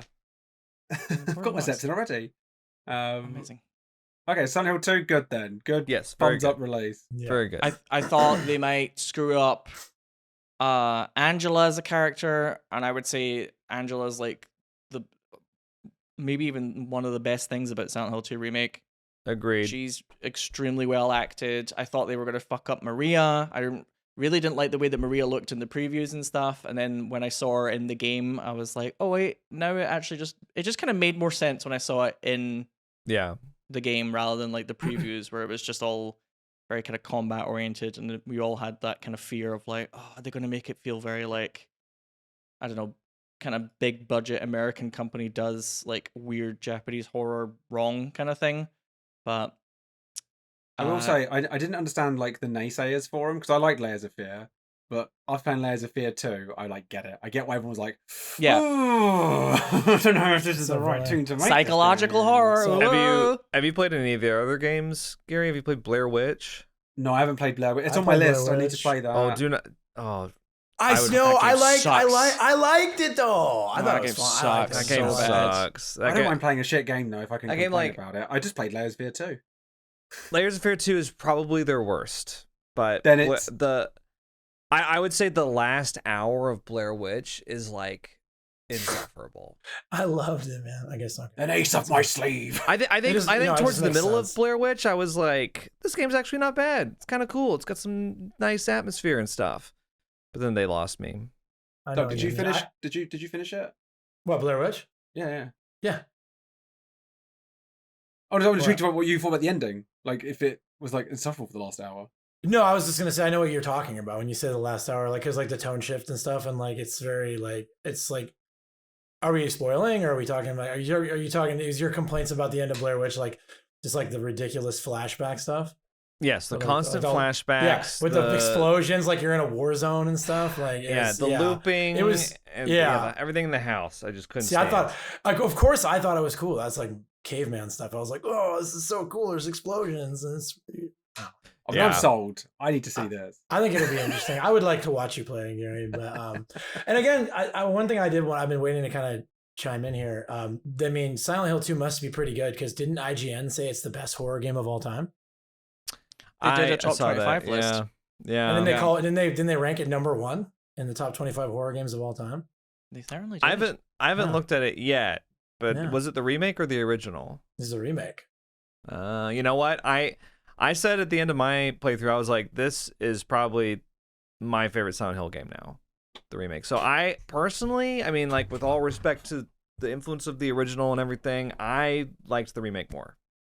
For what? Yeah.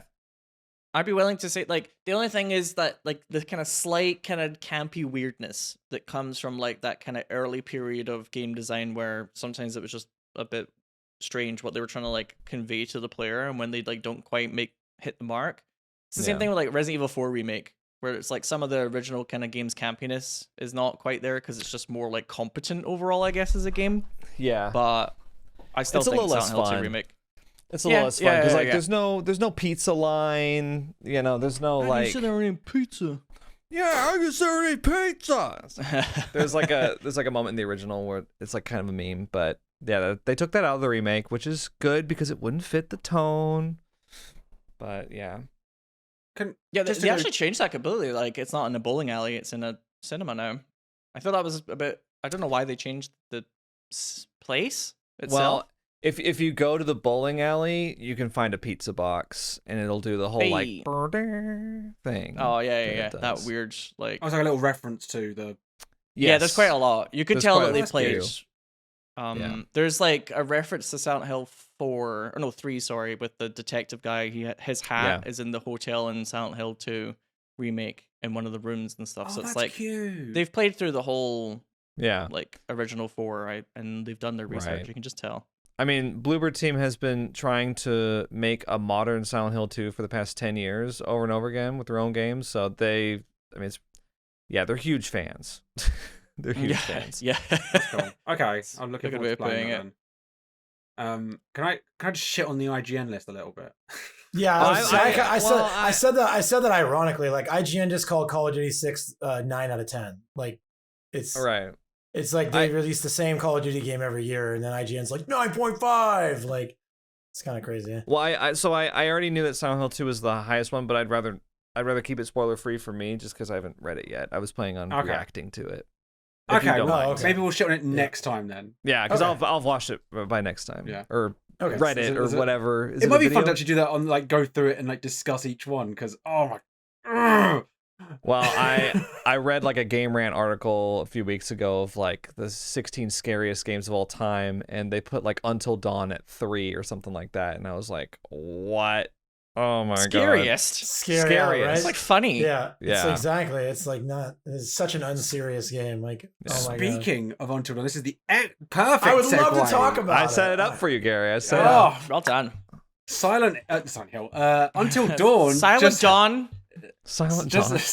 Until Dawn has just had its remake. It's not a remaster, it's a remake, isn't it? It's remade in the Unreal Engine by I've forgotten the company name. Who's remade it?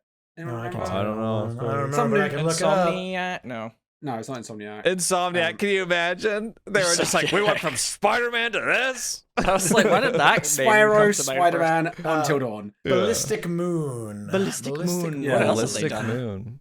So Ballistic yeah, Moon. Spider-Man 2. Yeah, Spider-Man 2. Helldivers 2. Wait, what? They made Helldivers 2? What a weird. No, that can't be right. They must have just been. Did they really? Is this...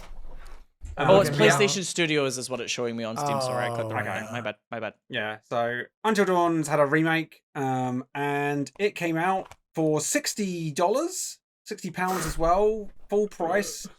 And have we all played it? I haven't actually played haven't it got around yet. to playing it, but Oh, feel free yeah, to. yeah. I don't mind. Well, at all. because don't worry, Sinow, the story's the same. The spoiler alert, there's nothing new and it looks like shit. So it's I saw some videos on social media of comparisons between the two, and I was not happy with what I saw. Yeah, I was planning to play it when it came out, but I actually was out of town, I think, when it came out, and so I missed it. And then when I came back, it was like that community meme where Donald Glover walks into the apartment and everything's on fire. yeah. And he's like, oh. And I was like, I guess I'll just wait and maybe play it later or not at all. I don't know. It also picked such an awful time to come out just before Silent Hill 2. Yeah. So for a full price, ludicrous.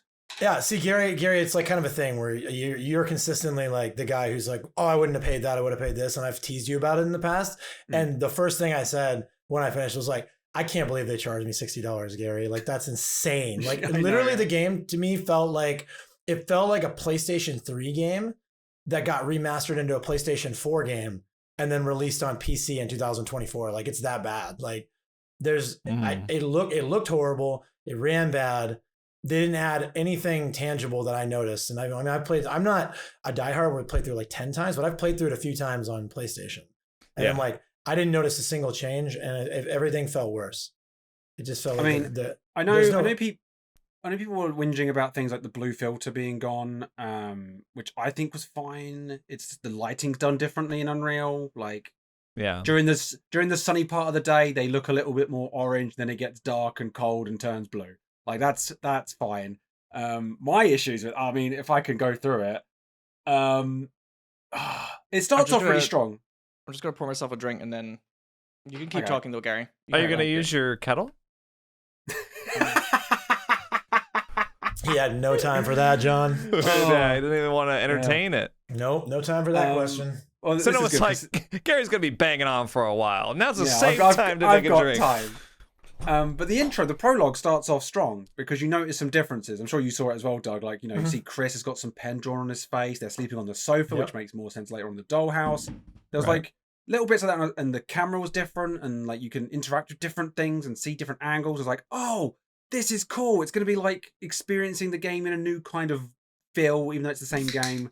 And then after the prologue, which mostly felt shorter, like, the whole chase sequence in the forest, that felt really cut down. Yep. And then the rest of the game just kind of feels exactly like Until Dawn.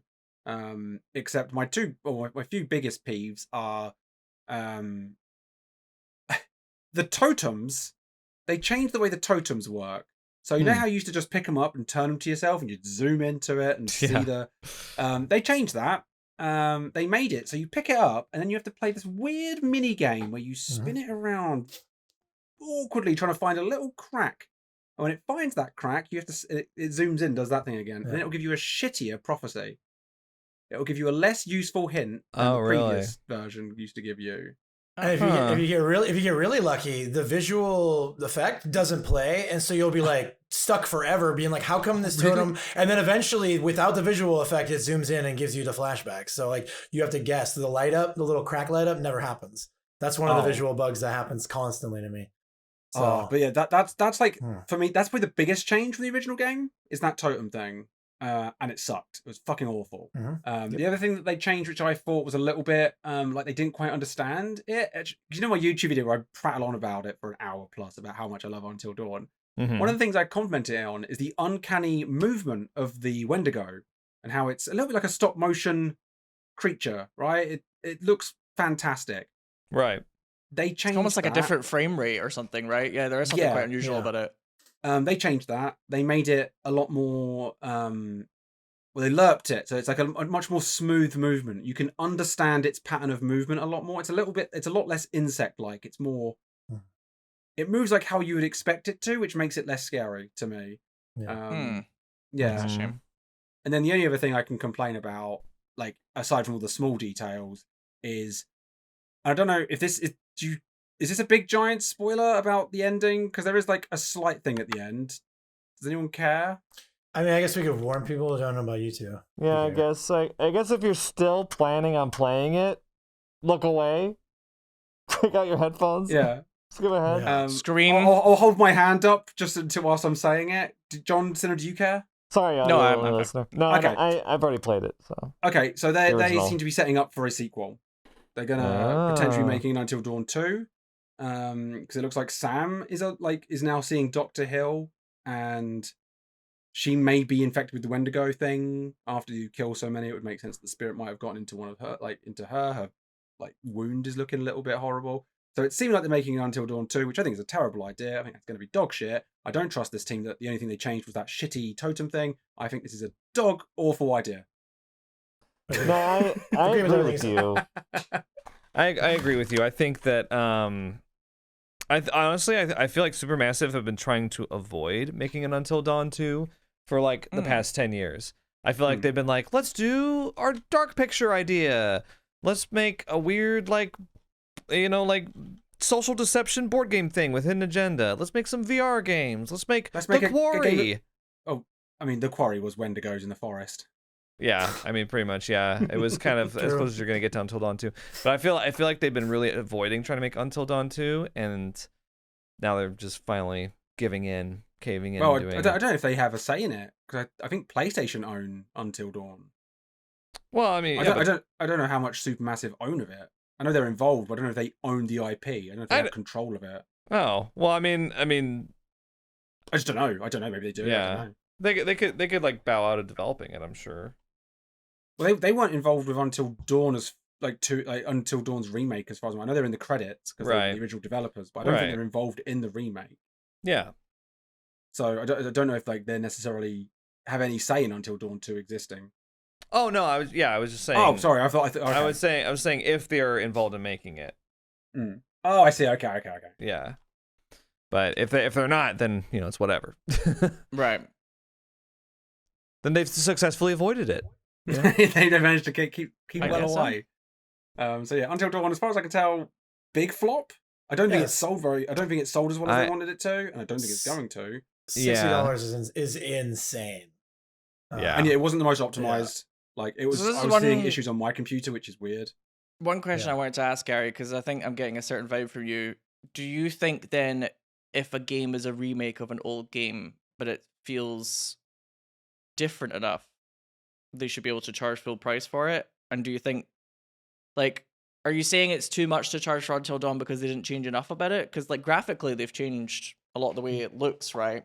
I would say they marketed it in a way that there was going to be additional content. I mean, they definitely marketed it saying there was new voice lines, there was new stuff. But there was, as far as I could see, there was there may have been new voice lines. Nothing stood out to me though. It the prologue showed that they had changed some bits, and I was like, this is cool. I like they've added details. Like you see Sam is drawing sketches of him. I was like, oh, that's where the sketches of the characters come from. It's Sam who drew them. And you see Chris and that they're on the sofa instead, and they've been drawn on their faces, which makes more sense to the dollhouse scene later on where they're on the sofas. I was like, that's cool. These little details I like. But then that's it. And it's like, I wanted to see more Matt, for example. Get Matt's voice actor back. Give me more Matt, because I didn't get to see much of him in the original. So give him some more voice lines. Yeah. Give me just a few more scenes that make it get a bit more. I say, seeing Sam was the one who drew the pictures of the characters. I was like, that's all I need. Just little bits of extra Until Dawn world. But I didn't get any outside of the prologue, in my opinion. I mean, So, yeah. it seems like they're still working with all the original mocap stuff, right? And so, I mean, unless they get Rami Malek and Hayden Panettiere and the original actors back, there's not a whole lot of stuff they can realistically add, right? In terms of cutscenes and. They did get them back, didn't they? That's did the they? point. That's why all the characters got revamped in certain ways, right? Because she's definitely back because she's in the final section that we just kind of spoke about. So they've definitely brought people back, and they did charge $60 for this game. So they definitely put some money behind it. And obviously, it's Sony, so I just think if you're going to charge me full price for a game that you've already basically built all the bits and bobs for, you better be adding something to it. And I felt like because I've already paid for the design before, right? The mocap and shit that you've already done. I'm buying this game again, not just and the Unreal it just doesn't add enough to me. For me it's a $30 game. Yeah. So I think it's kind of ludicrous to charge $60 and not add anything. Yeah. Not anything of substance, at least. Hmm. There's Yeah, definitely I mean- room to add more to the world, I think. That totally makes sense to me. I mean, from the stuff I saw, it seems like kind of a downgrade. Just the little clips I saw and screenshots and stuff online, and how angry people were. I saw a lot of angry people about it. Angry, Yeah. angry Which they people, yeah. They get pissy about anything, don't they? Gamers on Twitter and stuff. They'll complain about anything, but Yeah, I don't think it's worth being angry at the game. I think it's disappointing, yeah. and I'm a little bit upset about how it ends. Yeah, I'll Just probably get they've around changed to the it ending, yeah. eventually. Mm. It's just, yeah, I guess it's like, it's difficult to remake a game like that and not feel like they've basically taken on the task of like making a new game. Do you know what I mean? In terms of like Mm. development time, I can understand why a lot of game devs are like, you guys feel like this is just like a kind of remake of an old game, but sometimes the amount of time it takes to just like go through everything and like update it and everything, it just sort of feels like we did a project that was making a new game, even if it wasn't like creatively making a new game. But I mean, like for Silent Hill 2 Remake, for example, it's like that was such an old game that yes, they basically like had to recreate a lot of it. You know what I mean? Yeah. Yeah, I Whereas think with it's Until just- Dawn, I don't know how much of it just feels like they've kind of just like upskilled the graphics a bit, kind of thing, which I'm sure That's- takes a lot of time, but That's all of it near enough. I think the trouble is like with Silent Hill 2 and Resident Evil 4 and stuff, like those are remakes. They build them up from the ground up, and it's a different game. I'm sure like Silent Hill Right. 2 original and the new one play very differently. They do. Obviously, Resident yeah. Evil 4 does. This plays it's Until Dawn. I've played Yeah. this game before. It's Yeah. I don't feel like I had a new experience playing it. At So all. it was more of a remaster experience then. That's the issue I have. They call it a remaster, charge less, done. Yeah. No problem. Call it a remake though. I expect some new content aside from that fucking totem bollocks. Yeah. I feel like calling it a remake is just like further like making the difference between like remaster, remake, reimagining, redo, Yeah. whatever else you want to call it. Like it's just blurring the lines more. Just call it fortunately. the HD remake. I'm still gonna play it. We'll Or probably still remaster have like or a laugh, whatever. but yeah. I've not heard Yeah. anybody talk about that totem stuff and said that they liked it. No one's going to be like, because that's the one thing they've changed. Where it's like, oh look, they did something, and it's fucking awful. Yeah. I will say, when I first played it, because I did it with the controller, and I was like, oh my god, the motion control's so much better on this. And then they did an update, a patch where it got shit again. But no. fortunately, if you go in the settings, you can adjust it all to make it like not awful. Oh my gosh. I Because hate they that. made it super sensitive again, and I will say the remake is good for the fact that you can just adjust that to make it fair. Because I tested it, I was like just wobbling it around. I was like, okay, now if I wobble like this, it screws me, which is what I want. But if I hold it still, it doesn't. Does Emily still have the classic line? Yes, she still slaps the shit out of. Is that still Yeah. good? Yes, At the yeah, very that was, least. That was the highlight of the entire like replay of it. Okay, Was thank getting God. to see that in HD. Awesome. The whole stream was about building to that moment. Yes. Crescendo. and And then you turn the game off. then I turned it off. But yeah, so that's Until Dawn. What else came out? Place. A Quiet Place, The Road Ahead. Who's played that? Ugh. Gary and I have played that. So, did you play Yeah. that at all? I was gonna play at my subathon on Tuesday, and I was like, I was gonna do this fun thing where every time somebody resubs or donates or whatever, I have to read the message out, but be quiet and hopefully not get caught. But then when No, I you watched wouldn't Gary do that. play it, you were like, "This fucking sucks." The road ahead. The road's too bloody long, is what I say. Takes Yeah. forever, that fucking game. I mean, I just finished it the other day, and Oh yes. it's a mess. It's really a mess. It's the type of game like the first hour or two that you play, you're like, this isn't so bad. It's got like microphone detection, so when the monster's around, you can be like, oh, I better not say anything. Like, and like you're stealthing around them, and you're like, watch out for that tin can of beans right there. If I kick it, I'm dead. And there's kind of this like, like, oh, you gotta be very careful opening the door very slowly, opening the cabinet very slowly, unscrewing the vent very slowly. But then there's like 10 hours of that. And it gets old so fast. The gameplay, which is the highlight of it, gets old so fast because they have you go through back to back to back to back stealth scenarios where you're just like, so no, you'd be telling the monsters to get a job. And they wouldn't. Their job is Classic hunting you. Sinow. Yeah, the Yeah, classic you would Sinow. say, you would say that, then you would die. Yeah, you say, get a job. Not allowed to be witty or funny or have a laugh. Yeah. Can I ask a question? If the game is like predicated on being silent and using a microphone, is it like made for streamers? Like, is this not a game that you would play like if you were just you're just playing the game on a Saturday night, like on your own, or? I would Like- actually. That's a great question, Doug, because I would say the game is actually made for non-gamers. It's made for fans of the movie that don't normally play a game, but they'll play a licensed game like this, because there are full screen tutorials that pop up constantly throughout the game. You will have scenarios like there'll be a new mechanic introduced. You'll have a full screen tutorial explaining exactly what it is. And then you'll have a note that will tell you in big bold letters the mechanic again. And then you'll have yellow paint telling you exactly where the thing is. So much yellow paint. So much yellow paint. The most yellow paint I've ever seen in a game. Yeah, You can- I'm a defender of yellow paint, but Me too. fucking god. They made me hate it. It must be too And much then- then if you are saying this is shit. Because usually, Gary, you're like a defender, like you said. So Yeah. I'll give you an So example. much. There's one moment where like you're going along the railroad tracks and there's a gap there, and you're like, oh, let me go check out this shack. There's a full screen tutorial that pops up that's like, you need to find a plank to put over the gap. And then you go into the room with the plank and you read a note that tells you like, good thing we have this plank to put over the gap. You pick up the plank, you walk over to where you're supposed to put it down. There's this yellow paint that tells you exactly where to put the plank. You go over there, and then there's an outline of where the plank should go. oh my gosh. So you have like thing after thing after thing after thing about like, here you go, dumbass. Put the plank Yeah. over the gap, and that's just for like one thing in the game. Oh, and I all mean, the that's- cans and obstacles that you might knock over, red paint on those. Yeah. I mean, it feels like a game designed for me. I was gonna say, is it a game for? I was gonna say, is it a game for children? Yeah. No. for me. The thing is though, like they have all that, but then the stealth sections are ruthless.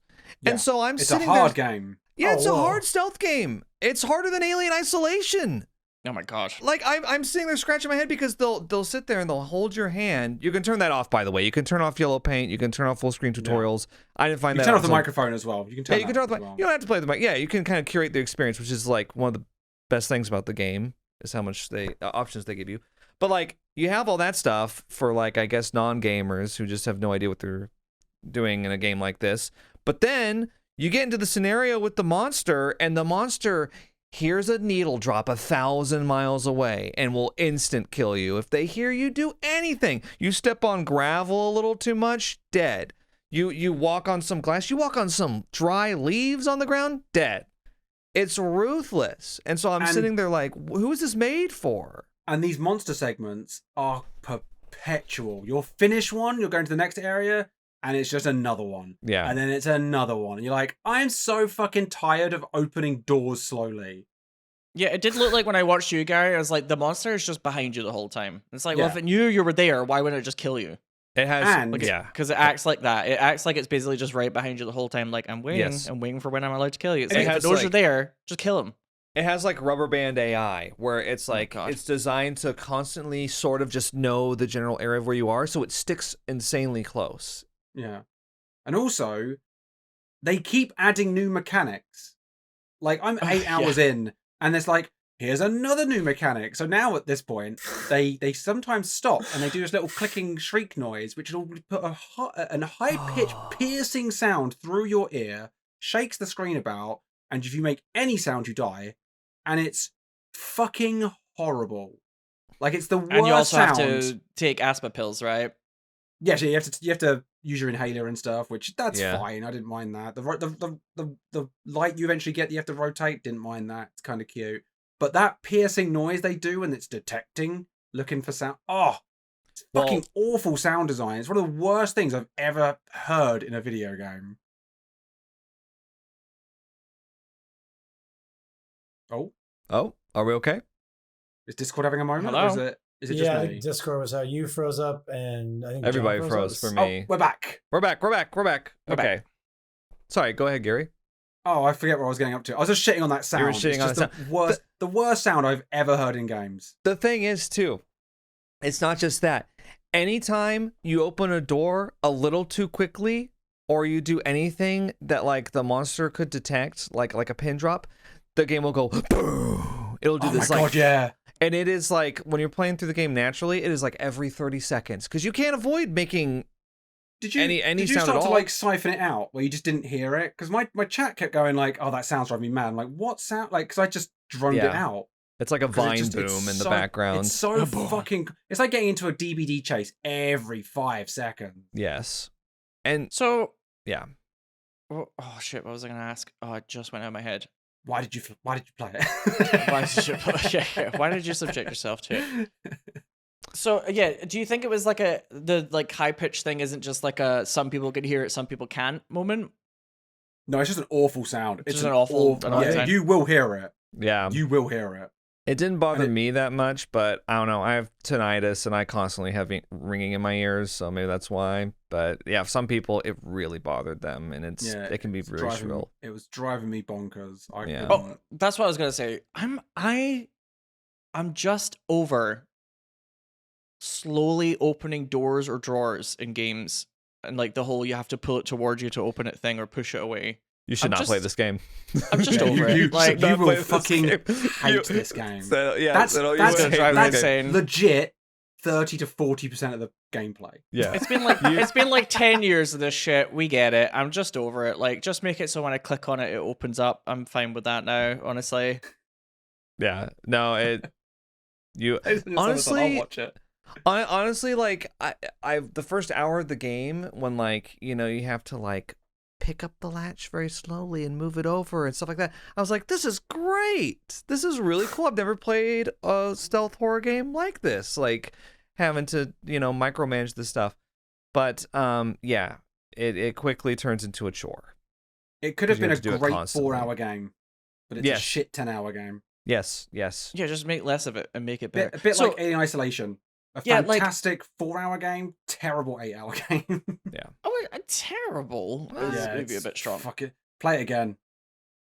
I will say I I will, just played Alien fucker. Isolation again recently, and I I mean, it does go on for a Goddamn. bit, though. Yeah, I agree. It could have been a bit shorter. Isolation. Alien Isolation, I replayed it on a harder difficulty and I disliked it. Like, I think that it's better on easier difficulties. Oh, It's a weird Yeah. game like that. it's kind of But- tedious. Yeah, well, it's just like the alien's like just like a little too smart.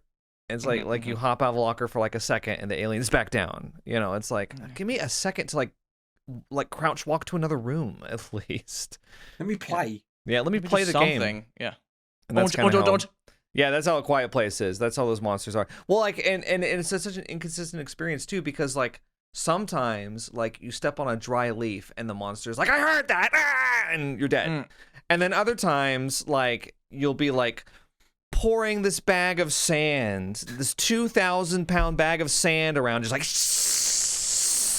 and the monster's just like, no, nothing peculiar What the heck are happening you here. doing in that fucking game? Why are you pouring sand around? So you can over walk puddles. noiselessly on the sand, which doesn't make any sense.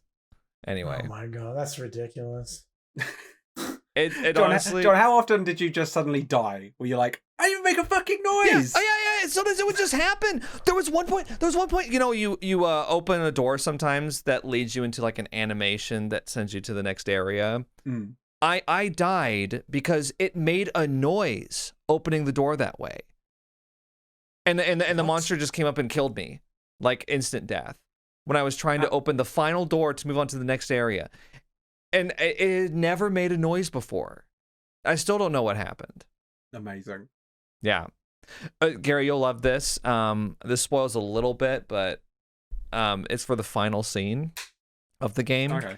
Yeah, I didn't see it, but it's fine. So I had tutorials off, but apparently they introduce a new mechanic for the final scene of the game, and it has a full screen tutorial explaining to you how it works. And it's like, I couldn't believe it. Somebody had to tell me in the comments that it's there, but there's something that you get at the end. It's for like literally the last 10 minutes of the game where it like pauses time and it's like, so, you know, listen, idiot, here's how this thing works. And it's something that when you get, you're just like, I get how it works. So it's the problem with the game is it's one of those things where they just didn't know how to keep it interesting. They must have had a quota of like it has to be this long. Right.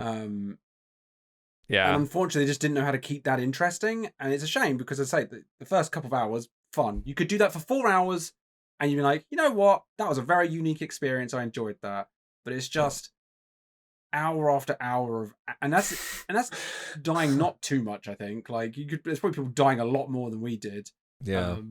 And it's because, like, yeah, I enjoyed it for the first couple of hours. I was having a good time. Yeah, me too. Being all immersive, being all quiet with chat, try not to talk too loud. Yeah. It was Back to really the fun not talking. Yeah. Maybe I should just play like a little bit of the beginning of it when it's still fun, and Play then, 2 hours, then turn it off. Yeah, turn it off afterwards. I could do that. Put Because I still wanted put to a do the cock whole on. like, oh, I need to not make noise, woo, streamer, because those type of games can be a lot of fun on stream. Yeah. But then if it starts to get tedious, I'm just gonna be like, okay. When I was Next playing game. it, I was like, this would be really cool if you like made it to where like the Twitch alerts would feed through your microphone, and then if somebody like resubbed or something, it would make like a big sound my for the gosh. monster or something like that.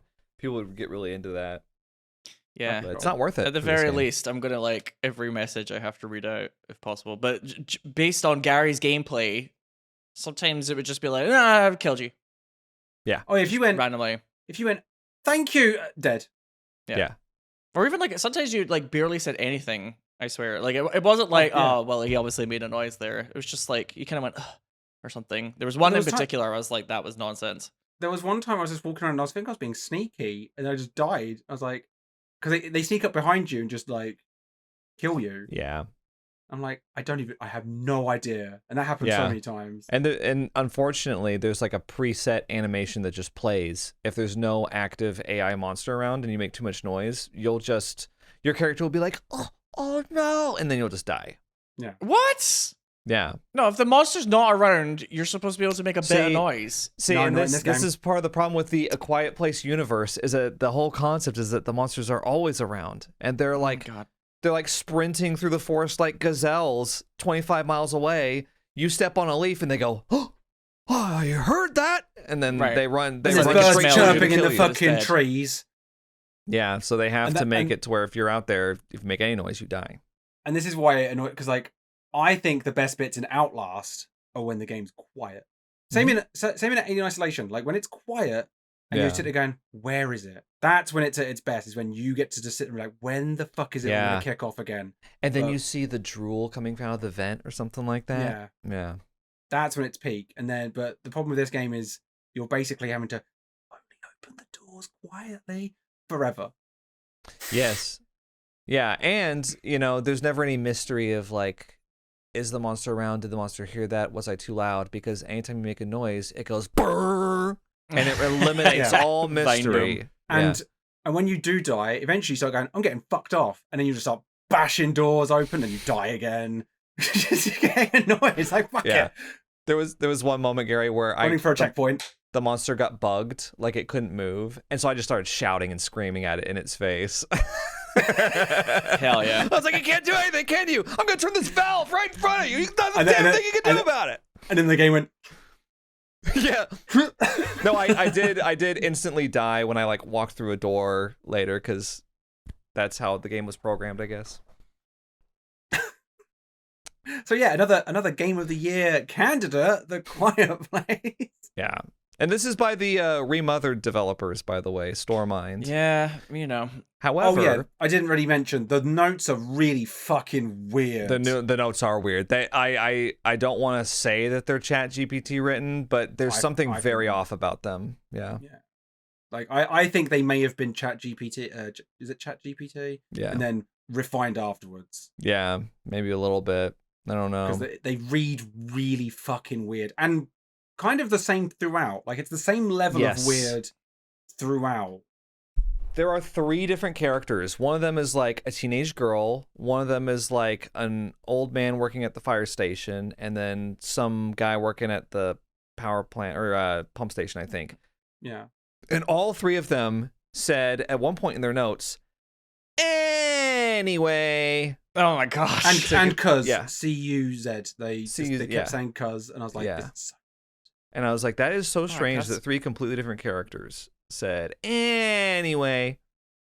it took very the same. Yeah. so many bad things about it. And I do think too, like, because I liked Remothered Tormented Fathers for what it was. Broken Porcelain was kind of a mess, but like I know that I can't help but look at this game a little bit because kind of from what I understand, like the creative director behind the Remothered series, Chris Darrell, he left Stormind, so he was not involved with A Quiet Place at all. And you look at his upcoming game, which is called By Sweet Carol. Have you guys seen that game? No. By Sweet Carol. Carol Baskin? Yeah. You got Baskin. No, Carol you Baskin? gotta look it up. You look up a trailer or something. Like do it right now if you want to. It looks sick. It's basically like a Clock Tower game, which Chris Darrell loves Clock Tower. That's why he made Remothered. But it's done in like a classic Disney animation style. It looks so cool. Yeah, we started off the Dreaded is that- Indie yeah. Is that the Horror first trailer? Showcase. It was the very first trailer that we showed Oh, on that the one did Indie look Horror cool. Showcase. Yeah. And I'm looking at that and I'm a little bit like, I kind of think that Stormind, like, I don't know if they like lack direction or what, but this was like their worst game. Quiet Place. Yeah, it's not good. Yeah. I'm glad it was free. I'm glad I got it for free. Oh, you got it for Yeah, free? it's not for us, it's Yeah, they $30. sent- they I'll sent say me it's a not free. code. It's $30, dude. Yeah, but so they're charging people for it. Like, it's not a free game. I got sent code. Yeah, which is no. like, Oh, thank God yeah. for that. They didn't send I me a waited. code. I waited because it was so much. I wanted to hear, and now I'm glad I did. Yeah. Yeah. It Yeah, sounds bad. I wouldn't spend money on that game personally. Yeah. Yeah. I won't. Good. Deal. He shan't and he won't. Deal. Won't, shan't. Is there anything else that we wanted to discuss before we got into book club? The new Mario Party is good. That's all. That's all I have to say. It's am I lagging again? What, sorry? What? New Mario Yeah, Party? yeah, you lagged out. Hi. Yeah. Oh no, sorry about that. The new Mario Party is good. Oh, okay. I know when it comes to Mario Party, I increasingly feel like the man in his mid-30s that's trying to get everyone to go out for like a fun night in the town, and everybody's like, I don't know, and I'm like, it'll be like old times, come on, and I'm like, I don't know, but Yeah. this one's actually they've like taken a little bit of time out, they've put some effort into it, and I've been enjoying it, and it feels a bit more fleshed out than the previous Switch ones, which felt a bit like, that's it. After you play it for like 2-3 hours, that's all you have. Yeah. Wasn't I the get last it. one just called Super Mario Party? Wasn't that what it was called? No, I think that's the one before. So the last one they released was Superstars or something, which is supposed to have like this. Remember the old games thing, but the board design's kind of boring. They've like changed all the boards so that they're a bit like small, and I don't know. It was a bit of a hollow experience, I would say. Superstars.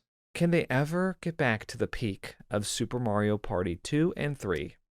The best. Well, ones. this honestly, Jamboree is like the best it's been for like a really long time. I'm not glad to hear that. kidding with that. Like, I've Yeah. played. They also have a lot of fun like side games, so that like there's like this one mode that's kind of like Mario Kart, but it's like 20 people, and like you collect coins in mini games, and you go around a track, and you can like use items on people to like fuck them over halfway through the mini game and stuff. That's And cool. it has these like survival games where Bowser tries to like knock people off platforms, and there's all 20 of you trying to run around, which is like kind of fun if you just want to like fuck around for a bit. So it's kind of like Fall and then- Guys. A little bit. A little bit, yeah. Huh. Yeah. It's quite clever, And actually. then Yeah. I'm actually Is the surprised board- Nintendo haven't done their own Fall Guys game. Is that's there true actually. is there a ranked Mario Party? Well, a lot of the modes do have a ranking in them. Ironically, when I was playing it, I Really? was like, oh my god, Doug would like the ranking modes in this. Yeah. But they've introduced as well, you can play the boards now with pro play rules on, which like takes away some of the RNG aspects. So it's a bit more like there's only 12 turns. It's like you can vote for what minigame that you play. You know what the bonus stars are going to be at the start of the game. So it's like if you want to do Whoa. that, if you want like a slightly more concentrated experience, you can. Do But you think that they're doing that sort of to sort of go like Super Smash Brothers with it, like because like you know Nintendo like they have like an esports scene that's kind of like made by people, right?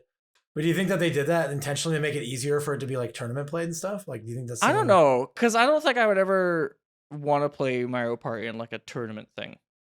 So I don't know Someone's who's going out there. artillery! She's going cartoons. Oh my god. I'm just passionate about Mario Party, but I'm not that passionate, unfortunately. I don't know. I don't know about like playing the board game online with people that I don't know. Like the other modes, sure, they're a bit more like In a drop in, drop competitive out. sense as well. Is But, there like- MMR? Like, I'm in, dude. I'm gonna check it There out. is rankings for the little modes, but I don't know about the board game itself. There needs to be voice chat, online play. Can you imagine? Oh, I would love that. Eat shit, Princess Peach. Yeah. That'd be so funny. Oh my god, me just like really like low quality. This is fucking bullshit, Princess Peach. That's It's like a child on the other end. Yeah.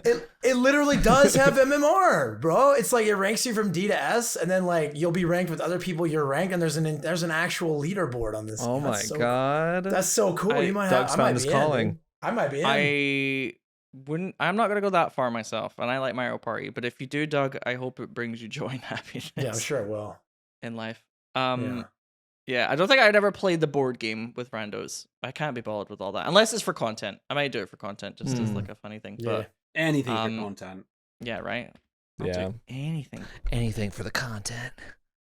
But Um, the one thing that they've done that is a bit new to the formula is you get like a kind of specific moment where like one of the characters that aren't being played like drops on the board, and then when somebody lands on them, you do like a special minigame related to that character, and whoever wins the minigame, the character follows them, and you can like when the character's following you, you can like buy 2 stars in one turn. You can steal twice from people. Ooh. Every like space you land on, you can get like double the bonus. So it's like something to aim for that isn't just go for the star.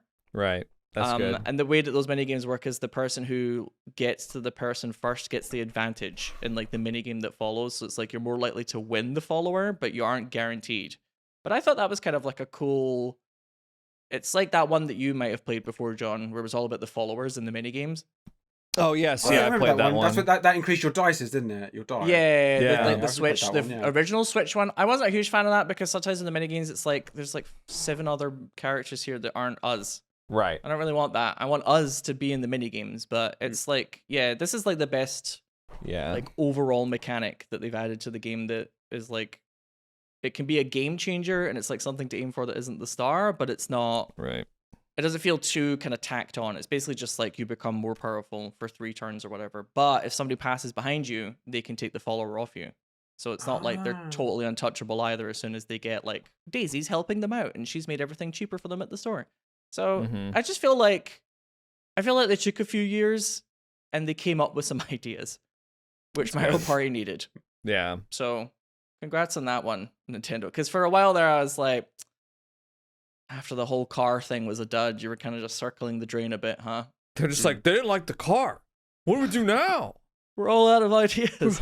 That was our Guys, That was our big What one. about bikes? Yeah. Yeah. Aside from that, before we move on to book club, I suppose like it's worth mentioning that Hunt Showdown has got Ghostface now, which is cool. Well, that was Yeah. pretty nifty. There's like a side bit, and then obviously all the Halloween events that are going on in games at the moment. We Very. played Sketchies briefly. Sketchy's contract, Um, yeah. That slaps. That's I fantastic. can't wait to play it again. And I want to play. Is it Murky Divers?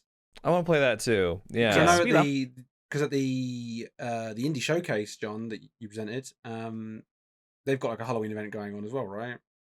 Yeah, yeah. I haven't played Murky Divers, but they had a trailer for the Halloween event, and I was just like, looked at the gameplay, and I was like, that looks really fun. Looks fun. I feel right? like Yeah. I kind of it's been kind of on our radar for a while, but I kind of want to check it out. Murky Yeah. Divers. It was a good showcase. My God, I've gotten so many games written down of like what I want Me to play too. now. Oh, Yeah, worth- I added a worth lot. watching. I had a lot from my wish list. Like I asked people to do at the end, and then I was like, I haven't even done that yet. I was like, so I had to go add a bunch to my wish list, but I probably added like 15 games or something like that. Yeah, and John did a great job presenting it as well. Like, thank I you. highly recommend anyone watching it. It was That's awesome. fantastic. Yeah, it was. Constant Your hair looked fucking amazing. Oh, thank you. Yes, I tried to make it look nice for once. I thought you looked like a cyberpunk like villain. That's what I Yeah, thought, like, all your right. That was the exact phrase that was in my head. hair. Yeah, where if would you- I be able to find this? Sorry. Well, you can go to DreadXP's YouTube channel. You can also go on IGN. Apparently, IGN streamed it. Yeah, I didn't know that until afterwards. Which it's funny looking at the chat while I'm on screen on IGN's channel. But who's this? Oh my god. yeah, it was like get bro off the screen. But yeah, it was no, I think it was on DreadXP. It was on IGN, and I think it was also on IndieHorrorShowcase.com. I don't know if they have like a VOD there, but that's where I one of watched those three it, I think. places. Yeah, yeah. YouTube videos up to watch it there. Yeah, one of those three places should have it. You look like you're one of the FMV moments from Alan Wake 2. I do, yeah. Discord? I'm wearing a suit. It's very Alan Wake 2 where I'm almost expecting you to start dancing or something. Yeah, I should have done that. You look great. It was like a bit. Thank you. Yeah, I was. Show me the champion. Oh, they have to like The cut you off. champion of You could have done all the dancing. Well, Yeah, yeah. The very minimalist dancing they do. Yeah. Well, if they ask me to do it again, next year, I'll try to get that past them. Show me the champion of life. Ah, I don't need. I'll Bro try is to- cringe. I don't Why need. is Yeah, bro dancing? Bro is cringe. Yeah. Yeah, that was really fun. I got to see a lot of cool indie horror trailers. And I got to watch them before anyone else. It was really fun. Yeah, but By Sweet Carol is definitely a game I'm looking forward to. I don't know if you guys have played We Harvest Shadows, the farming horror game. But I haven't heard played of that it. yet. I'm waiting for the full release. yeah, I haven't played it either. I'm waiting for the full release too. But apparently it's coming up because we had a trailer for that. There was one game. There was like a horror parkour game called White Knuckle that looked really cool. Oh yeah. There was one game with a cardboard gun that was like Cardboard Gun Doom. Paperhead. Paperhead, yeah. This is like a fun little quiz for Gary. Yeah. Do you remember what the game was called? Yeah. No. Yeah, there were lots of like cool little games, and a lot of them are upcoming. Some of them came out like that night. Like there was one called Crowded Followed that came out like as the showcase was airing, I think. It's about it's like an It Follows style horror game where you like gotta go through a subway station, and there's like a girl with long black hair following you, and you have to avoid her and through the crowds and stuff. Looks pretty neat. I thought I liked the look of was it Dark Hours? Dark Hours, like- yes. Yeah, that looked cool. It was like that's a co-op like robbery game, right? Where you're like Yes. stuck in Yeah. with a monster. I think at Sonic as well, like a horror creator friend of ours, he actually was like, "You should play this with your friends." Recently to me, and I think I actually I think you linked it in the yeah. So we should check that out soon. I hope we can. And then Yeah. I admittedly Fun got time. really excited for the remaster of The Thing. The remaster of The Thing by 'cause I Night never- Dive. Night Dive 'Cause I does never great played the remasters. original. I never did either. Because it looked too scary to me. Because The Thing's my favorite horror movie. Yeah. I remember okay. seeing the game trailer and be like, I can't play that. That'll shit me up. So now I'll do it for the content. Yeah. Yeah, Night Dive does Night great Dive. remasters too. I haven't played their System Shock. I think that's Oh, they actually a remake that? remake. Yeah, they did Oh, System shit. Shock. They did a remaster of Star Wars Dark Forces, which I don't know if any of you guys have played that. It came out in the 90s. Yeah, but they do a great job. So I'm excited for Thing remastered. Yeah, it's a lot of good trailers. There was one, I forget what it was like. I think it might have been the second or third game that was shown. It was like a pixelated game. Kingdom Where of it's- Night. Are you? That was is what it. you're talking about? Yeah. Yeah. Oh, that sounds like it's gonna have a banging soundtrack. I know. Yeah, there's so many good games. I was just Yeah. like, damn, we're eating good Horror these is days. back. Yeah. It is. Seriously. Like Horror there is wasn't back. really there's only a few games that was like, not really my it still looked good, but it wasn't like my thing. But like most of the Yeah. games was like there's a lot of bangers in there. Yeah. I don't know if I'm allowed to say which ones I didn't We'll talk off the podcast. like. Conflict of interest. Very quickly before we go on to the book club, though, you know what else is back? Amanda the Adventurer. Oh, I John never as well. played- I never You've played never the played them, right? original. I never played the original, but because like I came out and I was like another mascot horror game, and then it kind of blew up, and I was just like, well, I'm not gonna play them all. I don't think. And then they made a sequel, and I was like, damn, now I have to play it. No, I have to. Now I have fucking to play it do it. so I know what's going It- on. It's very much a puzzle game, first and foremost. So if you're in the mood for a puzzle game, you could try that out. But if you're not, I wouldn't recommend you play it until you are. I think the second one isn't as good as the first one. I think the first one's a little bit more kind of escape roomish. Yeah. I don't know how to describe it, but it feels a bit more like you're using the things in the room in combination with the VHS tapes to solve puzzles. Whereas in the second one, it's like when you put the tape in, it like spawns items, and then those items are used as the solution, and then that's it. But I won't go on about this for too long because the podcast is already, as per usual, so we're already hit 2 hours. But yeah, we talk. I will say the one thing that everybody's probably going to experience if they ever do try out a Manual Adventure 2, that first fucking puzzle is bullshit.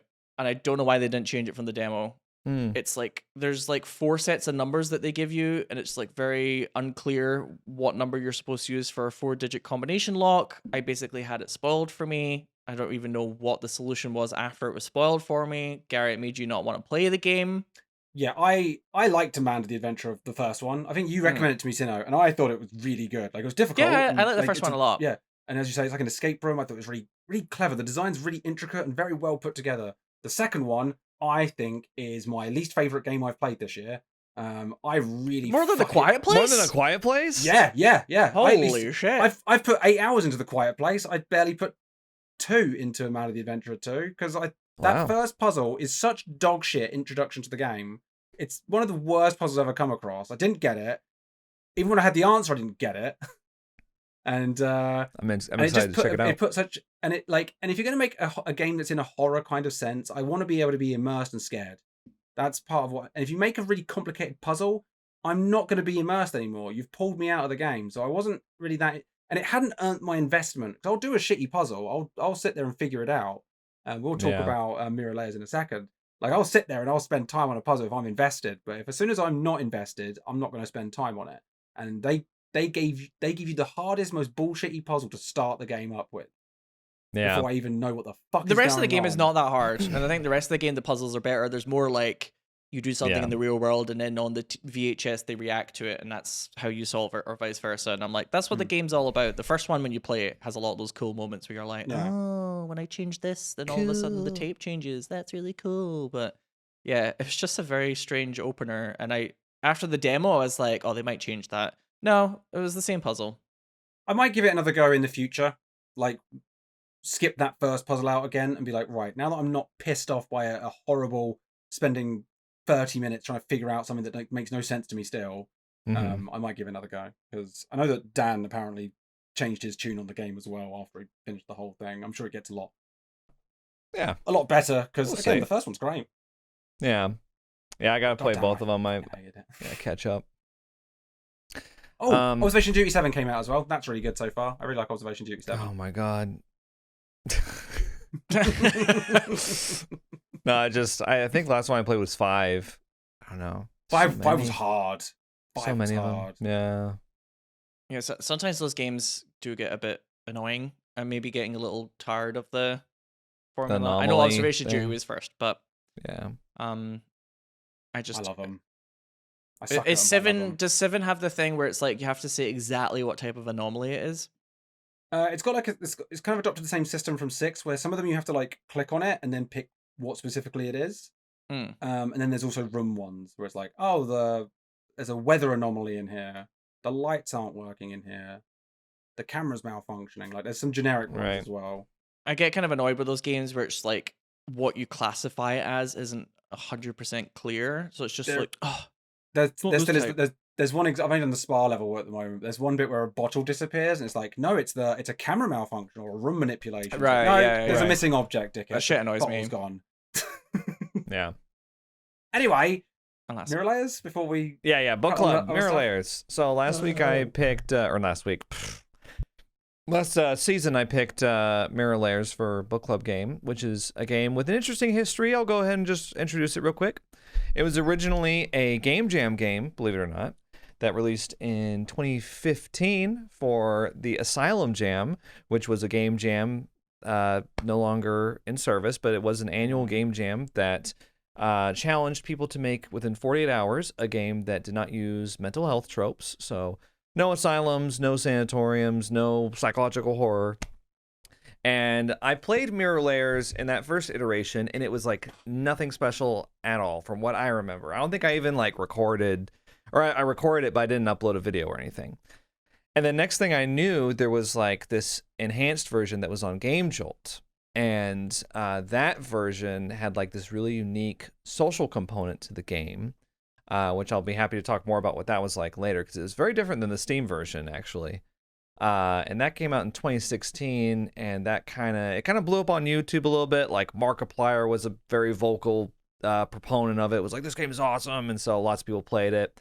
And then it was pretty quiet for a few years until 2021. It came out on Steam, and so it was a third version of the game.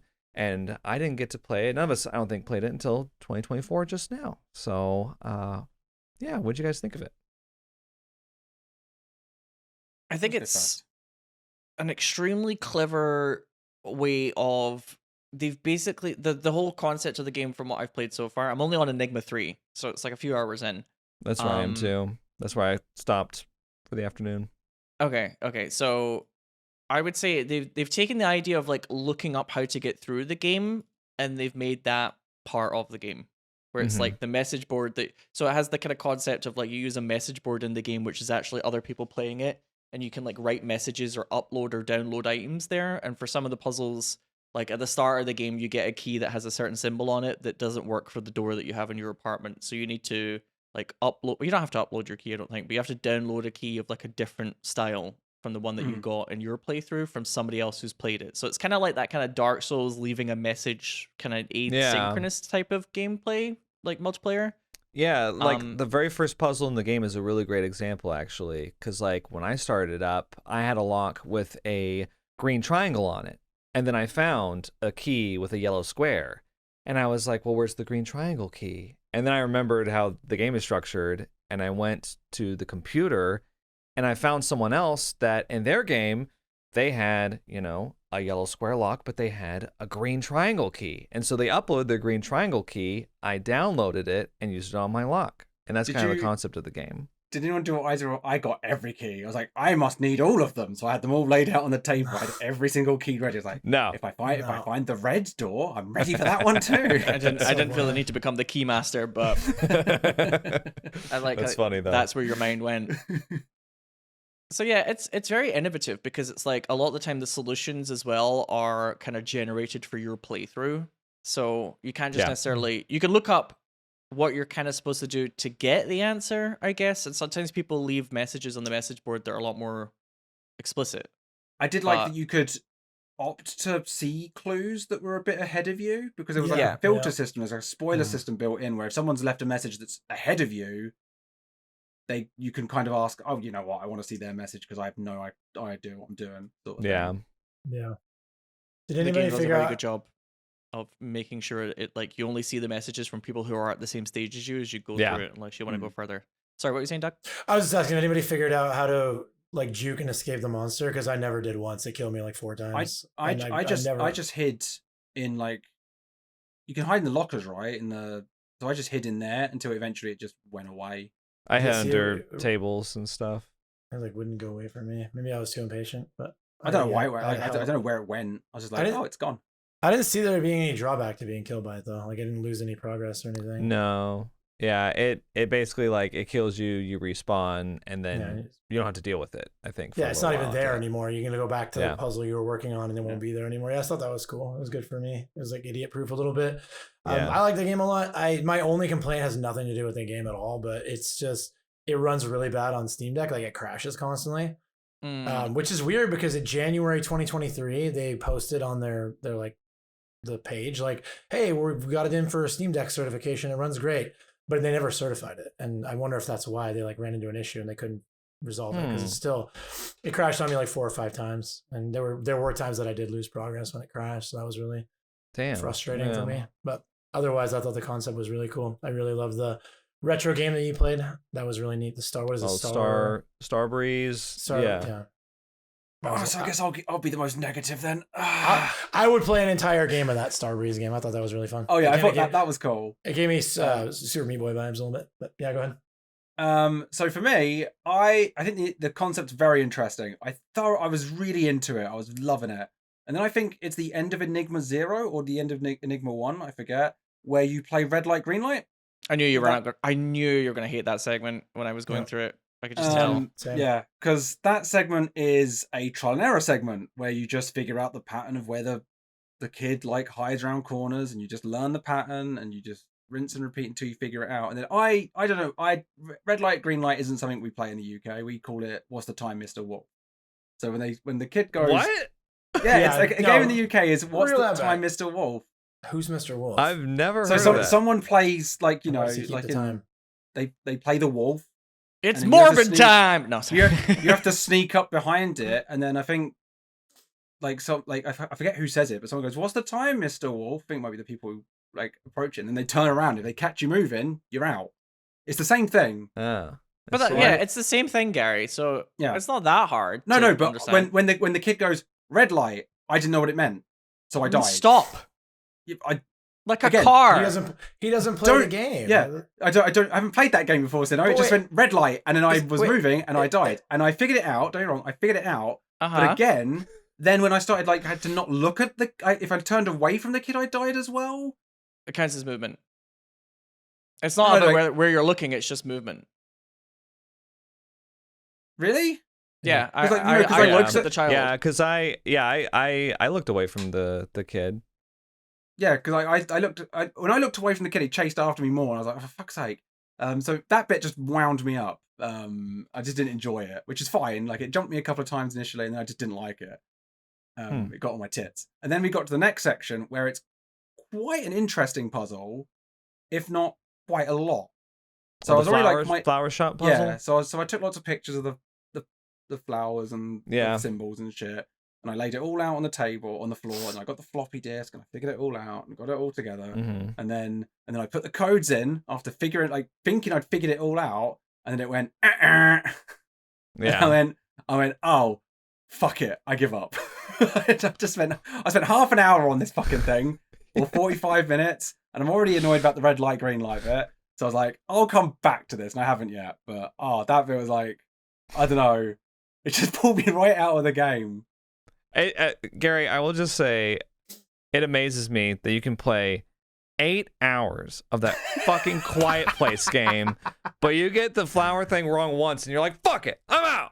Which Yeah. is like to me, Quiet Place is like so much more frustrating and horrible to get through. I think it's because these are the Quiet Place. I know what I need to do, but with that puzzle, I thought I got it, so I had these 3 codes and I put them in. It went no. I was like, well, then I don't know where I've gone wrong, and that means I have to start again and figure out what I fucked up. Yeah, it's a puzzle game. Yeah, and my brain is but I'm not I'm not the biggest puzzle fan, so I'm playing this game as a horror game, but my immersion at that point was no longer existent because I was like playing a puzzle game. I'm in focus mode. I know I'm thinking. I'm like, just Google this shit. And as soon as like my brain's not in the horror environment, because like beforehand, I thought the atmosphere was cracking. It was fantastic. And then suddenly I didn't have that anymore. And it's really hard for me to want to solve a puzzle in a game where I'm no longer immersed because the horror is now of no use to me because I'm not immersed. So the prize is just to Have you ever complete the liked a puzzle. a puzzle game? Yeah. Which one? You know, Resident Evil 2, Resident Evil 3. These games have puzzles in them. Yeah, They just I guess don't. they do, They just don't make me have to sit down and like. I just feel like maybe you just don't like puzzle games very much. Oh yeah, I agree. Like I love horror games, but I don't like it when the puzzle game becomes the primary part of the game. Yeah, Like, it's like because I love Outer Wilds is a great example. That's a giant puzzle game, but it's just a puzzle game. Like there's no illusion about it. Whereas I would say Mirror Layers like it starts off and goes, "You're playing a horror game," and then goes, "Surprise! It's actually a puzzle game." And I go, "Oh, I'm out then," like because that's not going to work for me. I feel like the same thing with Amanda the Adventurer 2. It's like, "Oh, I'm playing a horror game again." well, that's not. Well, you knew that Amanda Adventure was a puzzle game because you played the first one. I knew it was but it threw in the most dog shit puzzle like immediately. I was like, "Oh, okay, I'm not signing up for this puzzle game." You know? Yeah, I feel like you just don't tend to like puzzle games very much. I From what I've heard. I'll disagree. Like I like a puzzle game. I just need it to be a puzzle game. You like Viewfinder, right, But- Gary? Yeah, Viewfinder's fantastic. I Yeah. love that game. That is a good point. That's actually a good point. Viewfinder is a puzzle game. but I just don't like a game where it's like, here's the atmosphere of what we're going for. It's horror. Immerse yourself, get into the environment and stuff. And it goes, now take yourself out of that and now spend a lot of time doing a brain puzzle. I just felt I guess I would argue that, like, why does a puzzle game have to be its own genre of theming? Why can't you have a puzzle game that's horror themed? Do you know what I mean? No, it's just for me, because like I don't think the puzzle was intertwined with the horror anymore. I felt like it was a very separate element. So the red light, green light segment, for example, I don't like the way how she just starts doing it, by the way. When you get near the door, she's just like, red. I was like, what? And then she just killed me. That's what I meant. That's how I died. That's why I was confused. Yeah, I died that way too. But I mean, I'm just saying, for me, the whole point of mirror layers is the computer, and like you're searching up the answers with people. So it's like, to me, it's like pretty obvious that it's like that's the central concept. But yeah, and I'd wish if the game was just that, I'd be more into it. But because like it was intertwining these horror moments of jump scares and stuff, I was like getting a bit like, I don't know what for me, it just doesn't blend well to me. Like, am I meant to be just focusing on the computer, which I enjoyed, but in that puzzle, I was spending a lot more time staring at these fucking pictures and these symbols. Whereas like when I'm playing with the computer, I was like into it. I loved the key bit, loved everything up until that bit. The puzzles are kind of, a lot of them, I was kind of surprised at how like nerdy it is. It's like it does get pretty granular with things. Yeah, you're like patching a old like NES game for like one of the puzzles, and then after that you're like hacking into a website, and I was like, oh, it does get kind of, I don't know how many of you guys have played Welcome to the Game, but when you have to go to the admin page and get through the password and stuff, I was like, I feel like I'm playing like a Reflex Studios game a little bit here, like having to do this. I actually, I loved recalling the phone. That bit was fucking awesome. Yeah, like, again, like although I didn't like that puzzle at the end, that bit that I got to, I loved everything prior. Yeah. I will say, so I got to Enigma 3, so I got through the flower shop puzzle, and I think the game for me is quite a bit different than the Game Jolt version, because the Game Jolt version is like, it very much leans into the computer stuff, and like almost exclusively the computer stuff from what I remember, and it does it in a different way than this version does, and I think the reason they did it different is because Steam has certain rules about what you can do and what you can't do. Because in the Game Jolt version, it wasn't like, a virtual machine that you were interacting with. Like, you were going to an actual, like, literal Facebook group with real people that were uploading real files that you were actually downloading to your computer and putting in and out of a folder. So you were actually doing that on the Game Jolt version, and that's what I thought was going to happen in the Steam version. You know, it was really cool because you were physically doing the stuff in real life on your actual computer. And so it brought this kind of like realism to it that I was looking forward to in the Steam version. And so I was kind of disappointed a little bit when we got in and it was like, oh, so everything's just on this computer. Because I had everything set up to where I could like go to my desktop and show what was happening. Oh, so you would just be a bit like I'm Scared. It's a lot like I'm Scared, yes. Yeah, which Ivan Zanotti is the developer of I'm Scared, and he was involved in this game, which I played I'm Scared just before this, and I think that game's one of the best I've ever played. It's an amazing meta horror game. It deserved all the praise that Doki Doki Literature Club got. But anyway, that is a rant for another time. I could talk about that for forever. But yeah, I was expecting that with this version of the game, and instead, I feel like we got kind of a watered down version of the version that I played 8 years ago. Because in Enigma 1, it starts off exactly like how I remember the Game Jolt version. Like, it's like, oh, you have the yellow square key, you need the green triangle key. And then you go, you file share, and you're like, oh, this is really cool. And you're picking up what they're putting down and everything. You're putting stuff into the statue, you're taking stuff out of the statue. And then Enigma 2 happens, and you have this flower shop puzzle. And I think I was really getting into it of like, oh, it's these 3 flowers, and this is the quantity, and I was hacking and stuff. And I was like, wait a second, like, what do I even like need the propaganda message board for?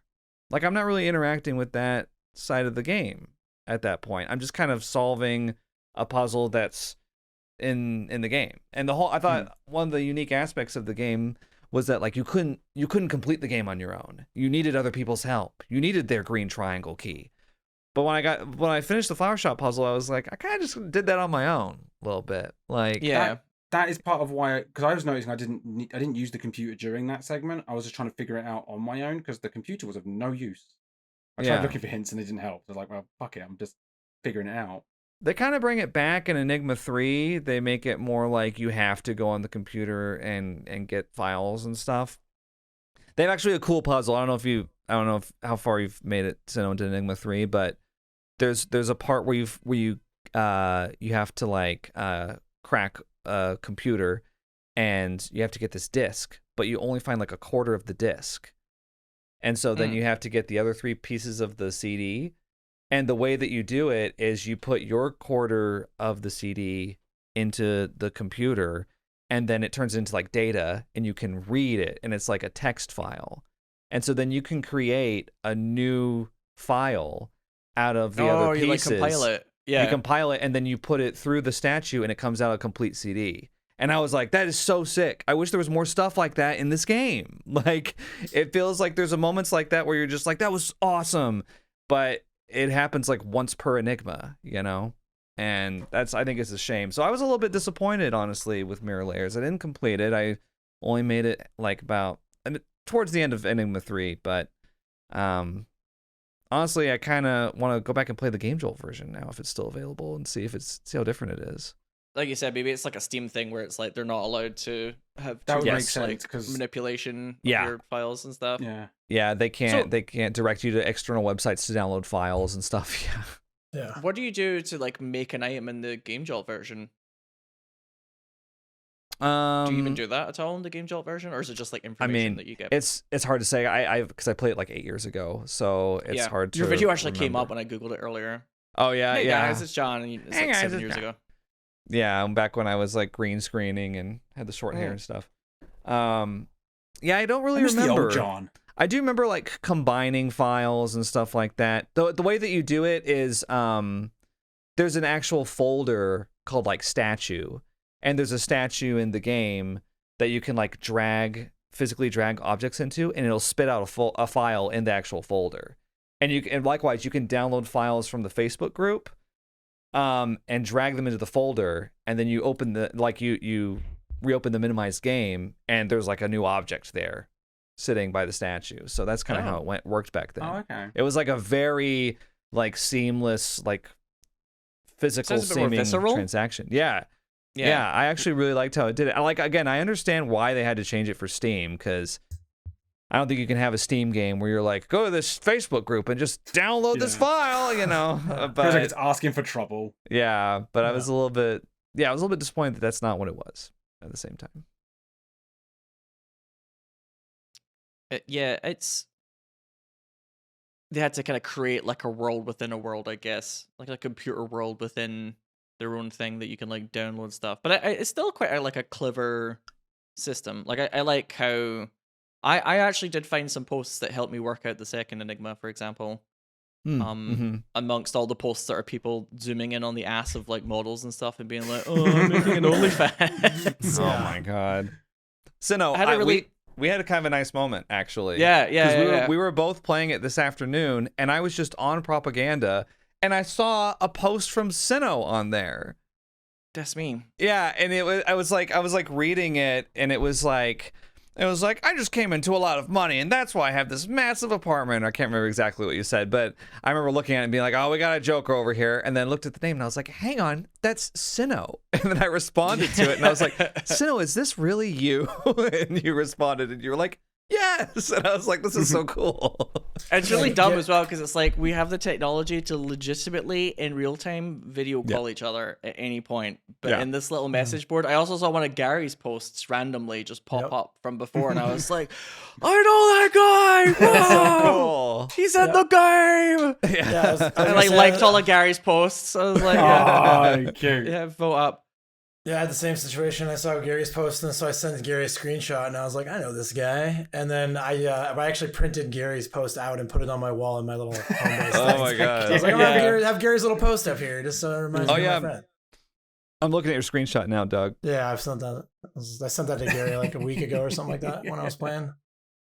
Because I drew little pictures on all of my notes. I wish I'd uploaded all of Yeah. them. I drew a frog Yeah, on one there of them. were- It was adorable. Yep. There were tons of people uploading their notes. There were so many like Yeah. Among Us or like I saw so many Among Us ones. Yeah, Among Us. Among Us Sus. with ass cheeks. Like, was a really popular one. Yeah. Yeah, propaganda.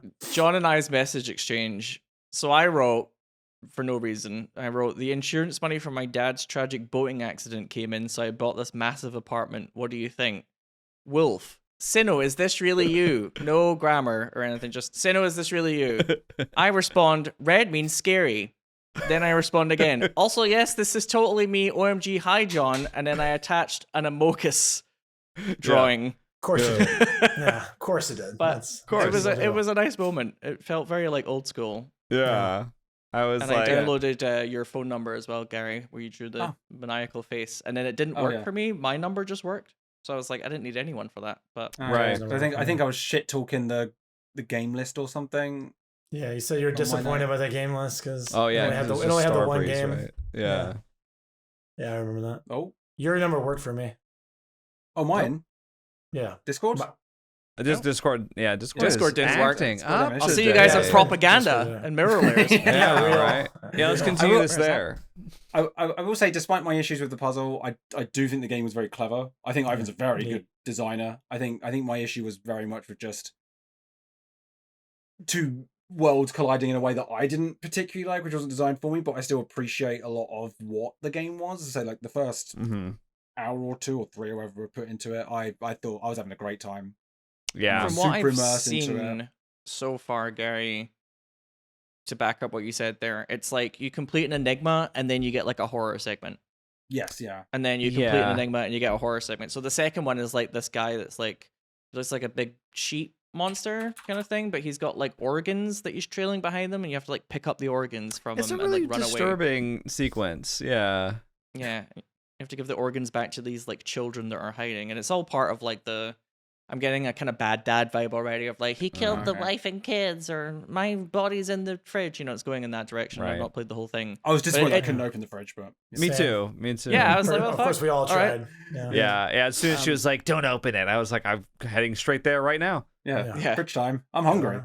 Yeah. But yeah, it does feel a bit like, okay, now here's the horror segment, which, like you said, is like if the puzzle doesn't really tie into that much, it feels a bit like, yeah. Yeah, it's I kinda didn't like the very- red light, green light horror segment, and then the next, like, it didn't set me up well for the puzzle. Whereas I think if it just flowed straight into the puzzle again, I'd have been more into it. But I think Mhm.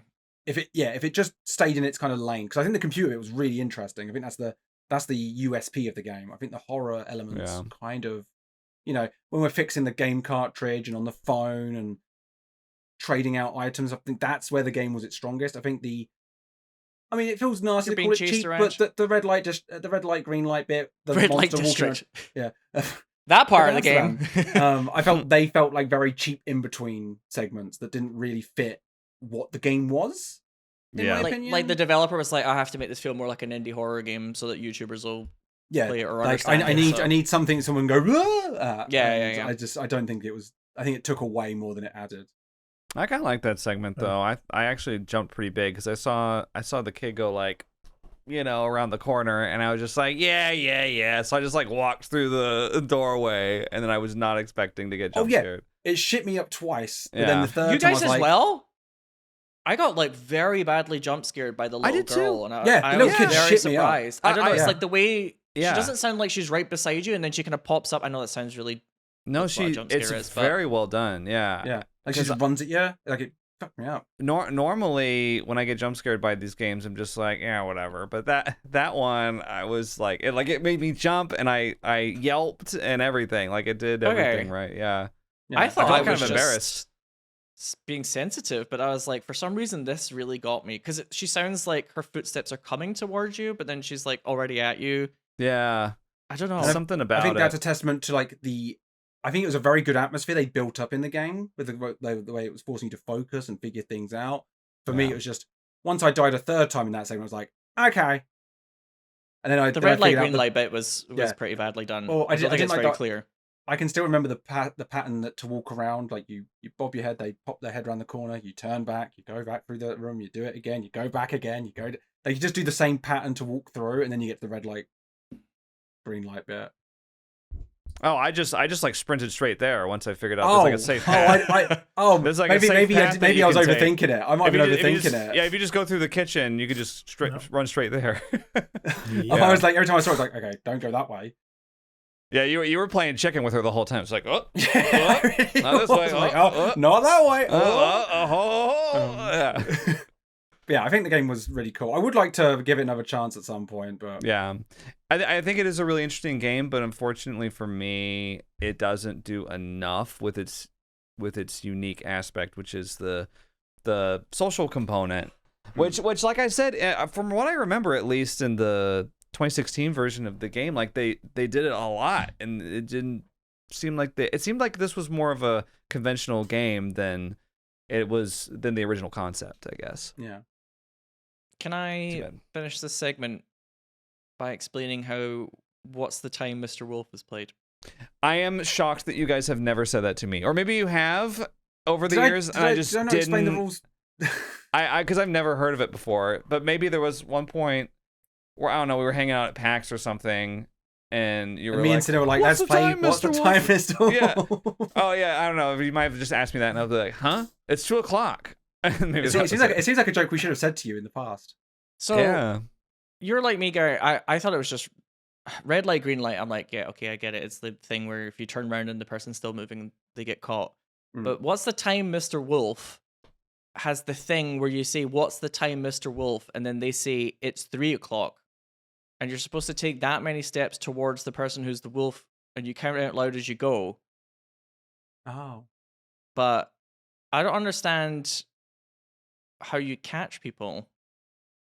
But I remember there's the whole, like, it's 3:00. And then you go 1, 2, 3. And you, like, take 3 steps towards the wolf. Yeah, because the wolf turns around at some point, and if they see you moving, you die. I'm sure that happens. Yeah, did we just like, change it on red the light, green playground? light is just the traffic, you know? It's you guys did the What's the Time, Mr. Wolfe DLC on your playground, dude. And then, what happens is, I get it. This is the way it works. It's slightly different.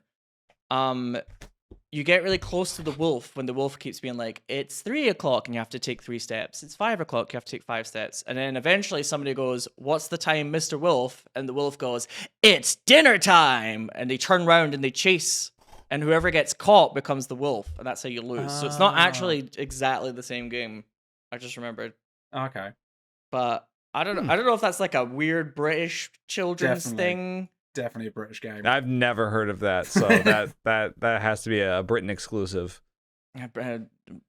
Yay. Yes.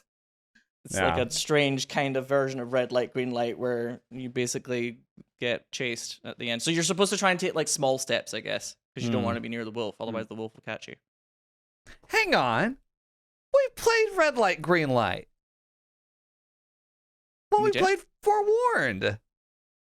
Yeah, Gary. Yeah, I've played it before. I just don't recognize it. Like, it's not something that pops into my, because I've watched Squid Games as well. But like when the kid went red light, it didn't click with me until like the second time. I was like, oh, it's the red light, green light game. But I was too busy dying because it wasn't going through my brain quickly enough. Because the they don't really introduce the segment. Yeah, do they? The kid just goes red light, and I died. Oh, I think the kid doesn't even say red light. I think they just say red. Green. Yeah, they might say red. Yeah, and like it took me a couple of guys to go, oh, that's what I'm fucking playing. But it didn't. It's just the way you said it earlier was like red light, green light. How fucking American centric a concept. Hang on, it's not an American game, is it? I don't know. Well, you said when I think of that, I think of what's the time, Mr. Wolf. Yeah, I turn it into British mode. But yeah, like at that point, keep in mind that I'm running around thinking I have to avoid the kid. So like that bit isn't just a run straight to that section of the house. I'm running around the pattern to not get killed. I think there's like a weird pattern I have to go to get to that room. Yeah, because if you go exactly where she is, she kind of catches you. You have to like weird. Meander through the house. It is a weird segment. Don't get me Basically, wrong. Basically, I play like a dipshit. It's just the way you talked about red light, green light. You're like, that's a little harsh, Gary. What American bullshit is what this? is this? Apparently, according to Wikipedia has a page for the game Statues, also known as red light, green light in North America, and grandma's/grandmother's footsteps or fairy footsteps in the United Kingdom. I've never heard of fairy I've footsteps. never heard of fairy I've heard of footsteps. statues and what's the time, Mr. Wolf? And Grandmother's I've even heard it be called grandmother's footsteps. What happens if grandmother gets you? Oh yeah, I don't know. She cooks you. You don't want to know. Gonna bake you into a pie. That sounds- Apparently, the curator can be, either Granny or it says here poo. God damn Britain. or it is what it is in America, I guess. But Oh yeah, tag. yeah. Or like if you're doing red light, green light, you're just it. If you're saying I it, say yeah. okay. You're it. You're the Yeah. it kid. Or the caller, I guess. Interesting. I never knew that it was like an American term for the game. I found I get- a website called Drama Resource that has adults playing Grandma's Footsteps, Grandma's footsteps. and it says So directors. are you on a porn site? No, God. And it says director's notes for an advanced tongue-in-cheek group dynamics version with adults. Try playing it without grandma. That's just a bunch of people in a room not looking at each other, I guess. Yeah. This is Every party I went insanity. to You in sure you're not on a college. porn site? Yeah, okay, hang on. I'm gonna click this video. Whoa! No, just kidding. Wow, Granny. Grandma! Hey, put it away. Yeah. Grandma, what big. Anyway.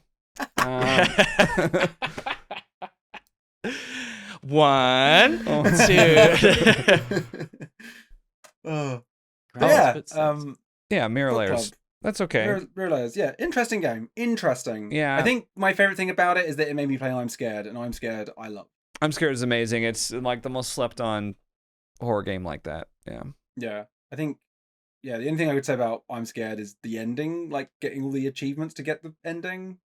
There's a few that was like, oh, it's a bit fucking Yeah. awkward to find. It's been But a while for me, but generally, I loved it. yeah. Very good. If you haven't played it, Sinow or Doug, I'd highly recommend. Yeah, I've heard very some really good. good things about it. Yeah, So, yeah. absolutely fantastic.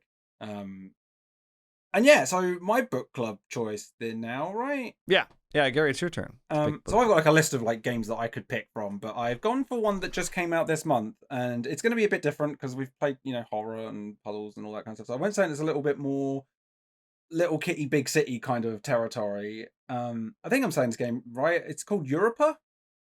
It's a little platforming game, third-person platforming game. It looks very cutesy. The art style looks very Ni no Kuni or Studio Ghibli. Like very, very interesting looking. You play as, I believe, an android on like a moon, and you just kind of go around. It's like, it's not too long a game. Yeah, Europa, maybe? Yeah, Europa. Yeah, I think a lot Europa. of people would probably pronounce that Europa. I'm not Europa 100% sure Dopa. which it is, but yeah. But it looks really cool. Looks really interesting. It just came out. I know the developers made another game I think called Omni that I've been wanting to play for ages. So I'll probably play that as well. But yeah, I want to check it out, and I thought it might be interesting to play something that's a little bit more colourful and happy Sure. for book club. I As like a little that break. lot. Something Yeah. that's just like a little charming platformer. It's new Yeah. too. It came out a couple weeks ago, so that's cool. Yeah, it's new. I can see the Ni no Kuni comparison for sure. It's got like that cell shaded Yeah, look to it. I never played Ni no Kuni 2. I never did either. Did anyone?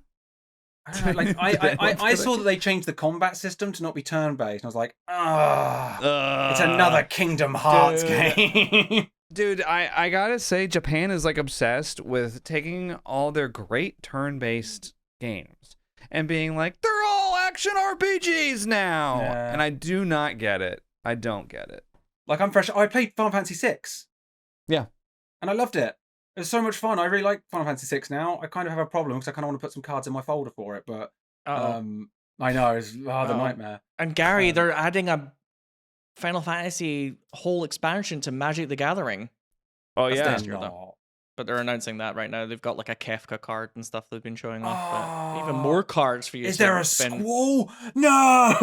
If I see a squall or anything from Christus! Final Fantasy 8, you'll know. Thank you. But yeah, Europa is Europa Mhm. is the game. I and think I hope- Europa's probably how Yeah, you. Europa. Sweet. Yeah. Hopefully, you guys enjoy it. I know I will. It's definitely my kind of game, but What if we I mean- loved it and you hated it? What if? What if it's full of What if? puzzles? Like, what if it turns into a horror game? Yeah. But like Right. tedious, like trial and error puzzles. Yeah. I just want to be Fuck immersed this. in my cute universe, and they keep pulling me out with puzzles. Yeah, like Yeah, I'm yeah. trying to be it's trying to be adorable, and I'm all charmed, and suddenly it's making me think. I think Fucking hell. the game you would maybe at least like potentially ever, Gary, would be Myst. Mist. Oh, See, I want to play Myst because You're gonna apparently, hate it. if you like Outer Wilds, you'll like Myst. And I It's love Outer trial and error Wilds. puzzles ahoy. It's basically Again, like I don't- you get like a device and you're just like pressing buttons and see what happens. Yeah. I mean, It's I will very say, hard. I mean, Outer Wilds is a lot of trial and error, and my entire Final Project University was trial and error figuring it out. I don't mind trial and error. I'm very particular. I don't really know why. Are you? Yeah. Haven't noticed. Ever. Not once. Oh well. Yeah. You might like it. I mean, now that I've said that, you might be like, I'm gonna show Sino. I'm I'm gonna gonna love it. Myst. Just I'm gonna Sinow. spitefully. I'm gonna love get it. a Myst mug and a Myst t-shirt.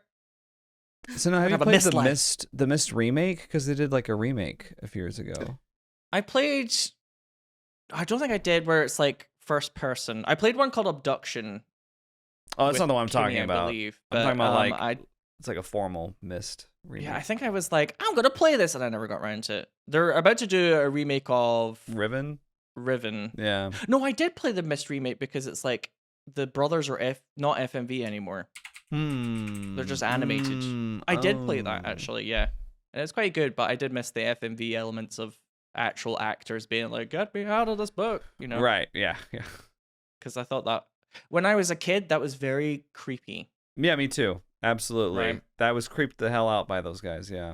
Yeah, when it's like this video starts up and it's a man in his like early 30s who's done a lot of acting classes, done a lot of grandma's footsteps on the drama resource, Yeah. hamming it up that he's I trapped can't in a honestly. book. All I can think right now is Command and Conquer with Tim Curry being like space. A bit like that, yeah. Yeah. Yes. But overall, it was quite well done, actually, the Myst remake, now that I Mm. recall it, yes. It was still, like, they kind of enhanced some of the audio to make it still quite atmospheric, but, like, a bit clearer of, like, where things are coming from, which is not Cool. hard to do, because the Yeah. original Myst is, like, 20 billion years old. Yeah. But they're about to remake Riven, which I think is actually my favorite of Yeah. the 5 Myst games. I'm quite excited. I'm I gonna never- play and love all of them. You'll show me. Gary's gonna do Puzzle it to King. spite Sino. I'll show them all. Yeah, and you'll know Yeah. all the lore, and you'll get like the Myst book yourself as like a charm or something. Is there an art book? Probably, yeah. There must be. There must be. By now? Oh yeah. This Yeah, game, art books. one of the most beloved PC games of the past 30 years. Yeah. There's an art book somewhere. Which, by the way, you want to know who still hasn't gotten their Scorn art book from the Kickstarter? That's You? very sad. Yeah. And you emailed them, right? I have tried to contact them more than once. I just actually left a public comment on their page like 2 weeks ago or Drag something like that. At least Yeah. your Dead by Daylight board game arrived. Yeah. Mm-hmm. Yeah, I'm not Would've been kickstarting so anything ever good. again. There's been too many things where I just don't get it. I just don't get the thing. So I'm not doing it anymore. But yeah, it's like I left in my comment, I was like, I can go on Amazon right now and I can order the art book and it'll be here tomorrow. So what's the Right. hold up? Oh, I should buy it actually. I quite like the Scorn. Yeah, me Art book. too. I love to I have think I it. got sent it randomly. They Oh, just really? sent me one, like a big green one. Oh, I can didn't show they you send? guys just now? Because then they you sent- get because you got the front page thing right with Scorns. They might have sent you some stuff. Like I got the controller. I think you Yeah, got the I was controller, like- right, John? I have I no choice asked here. Jenny, I was like, should I be expecting a controller? She was like, no. I was like, okay. Just so I Yeah. know, but I don't want to sound like a greedy bastard. I Well- was like, believe me, it's fine that I don't get one. But Yeah, I got that weird green book too from Kepler. Oh yeah, mine's down here. Yeah. also, it's not like a Scorn book. I might It's be not a Scorn misremembering, book. Sorry. No, this one, it, right? yeah, that's that the one. thing. I was Yeah. like, I don't know what it is. Nobody ever said anything to me about getting Well, it or this- anything. I just got it. Oh no, we signed up to it. Do you remember we went to the Kepler party at TwitchCon? Oh, is that And what we signed. Yeah, we signed up for this, and then like 2 years later, it turned up. Oh, that's Oh. what that was. Okay. Yeah, I'm pretty sure that's this. I thought I was just signing away my rights, you know, the usual. Yeah. We could sell your data, blah, blah, blah. But that book, it has some Scorn pages in it, but they're like almost pitch black and hard to look at. But yeah, I want the hard to love extra the book. book because mine arrived kind of damaged. So it's hard to love it. Yeah, We mine could too. have had such a lovely time playing the DVD board game at your house, John, at one point. It's Yeah. very sad to me that you haven't got that. Yeah, me too. Did they sell that as well? Was that like a thing you can just buy? Oh, Yeah. can you? Yeah, I bought both of them and the expansions at PAX this year. All the Oh, DVD yeah? board games. Yeah. See, you get bought- from you I mean, bought John, mine. I You think, bought I can- mine. I think you should John. message them. I can John, you should buy them complain. again. Great. You should Yeah. just message I did message. Yeah. what their community manager. Oh, yeah. Should figure some other way around it. But, oh well. At this point, I don't want it. You Yes, can you keep it. Yes, you do. Yeah. Gotta painstakingly paint Yunjin the correct colors. Is she even in it? Yeah, She's in the deluxe edition, Oh. which I got. You did, yeah, I think you got it, yeah. Anyway. All right. Well, very much looking forward to Europa, the Same. next book club. Oh, I'm glad. Me too. Can't Very wait. exciting. Hang on, we're gonna. I gotta get all. This is our special Halloween episode. Oh yeah, yeah. Arr, matey! Where'd Gary go? Is that a little capybara on your shoulder, Gary? No, it's a wombat. Oh, sorry, I said capybara. I meant wombat. Yeah. Your favorite animal is wombat. Yeah, Well, John and that's not Kimmy private. and another one of my friends adopted me wombats in the past, and this is my Really? little plush that represents them. It's really That's cool. adorable. Gareth the little wombat. And now they only have one eye. It'll grow back. Tragic. Tragic. They're the captain. They're the captain, so they're in charge. Well, everybody, thanks for coming into Spine Chill Season 55. Thanks so much to our fans in Romania. Hugs and kisses to you. We haven't Hugs and forgotten kisses. you. On behalf of me, Gary, Doug, Sinow, we'll see you next time. I'm being. Yeah,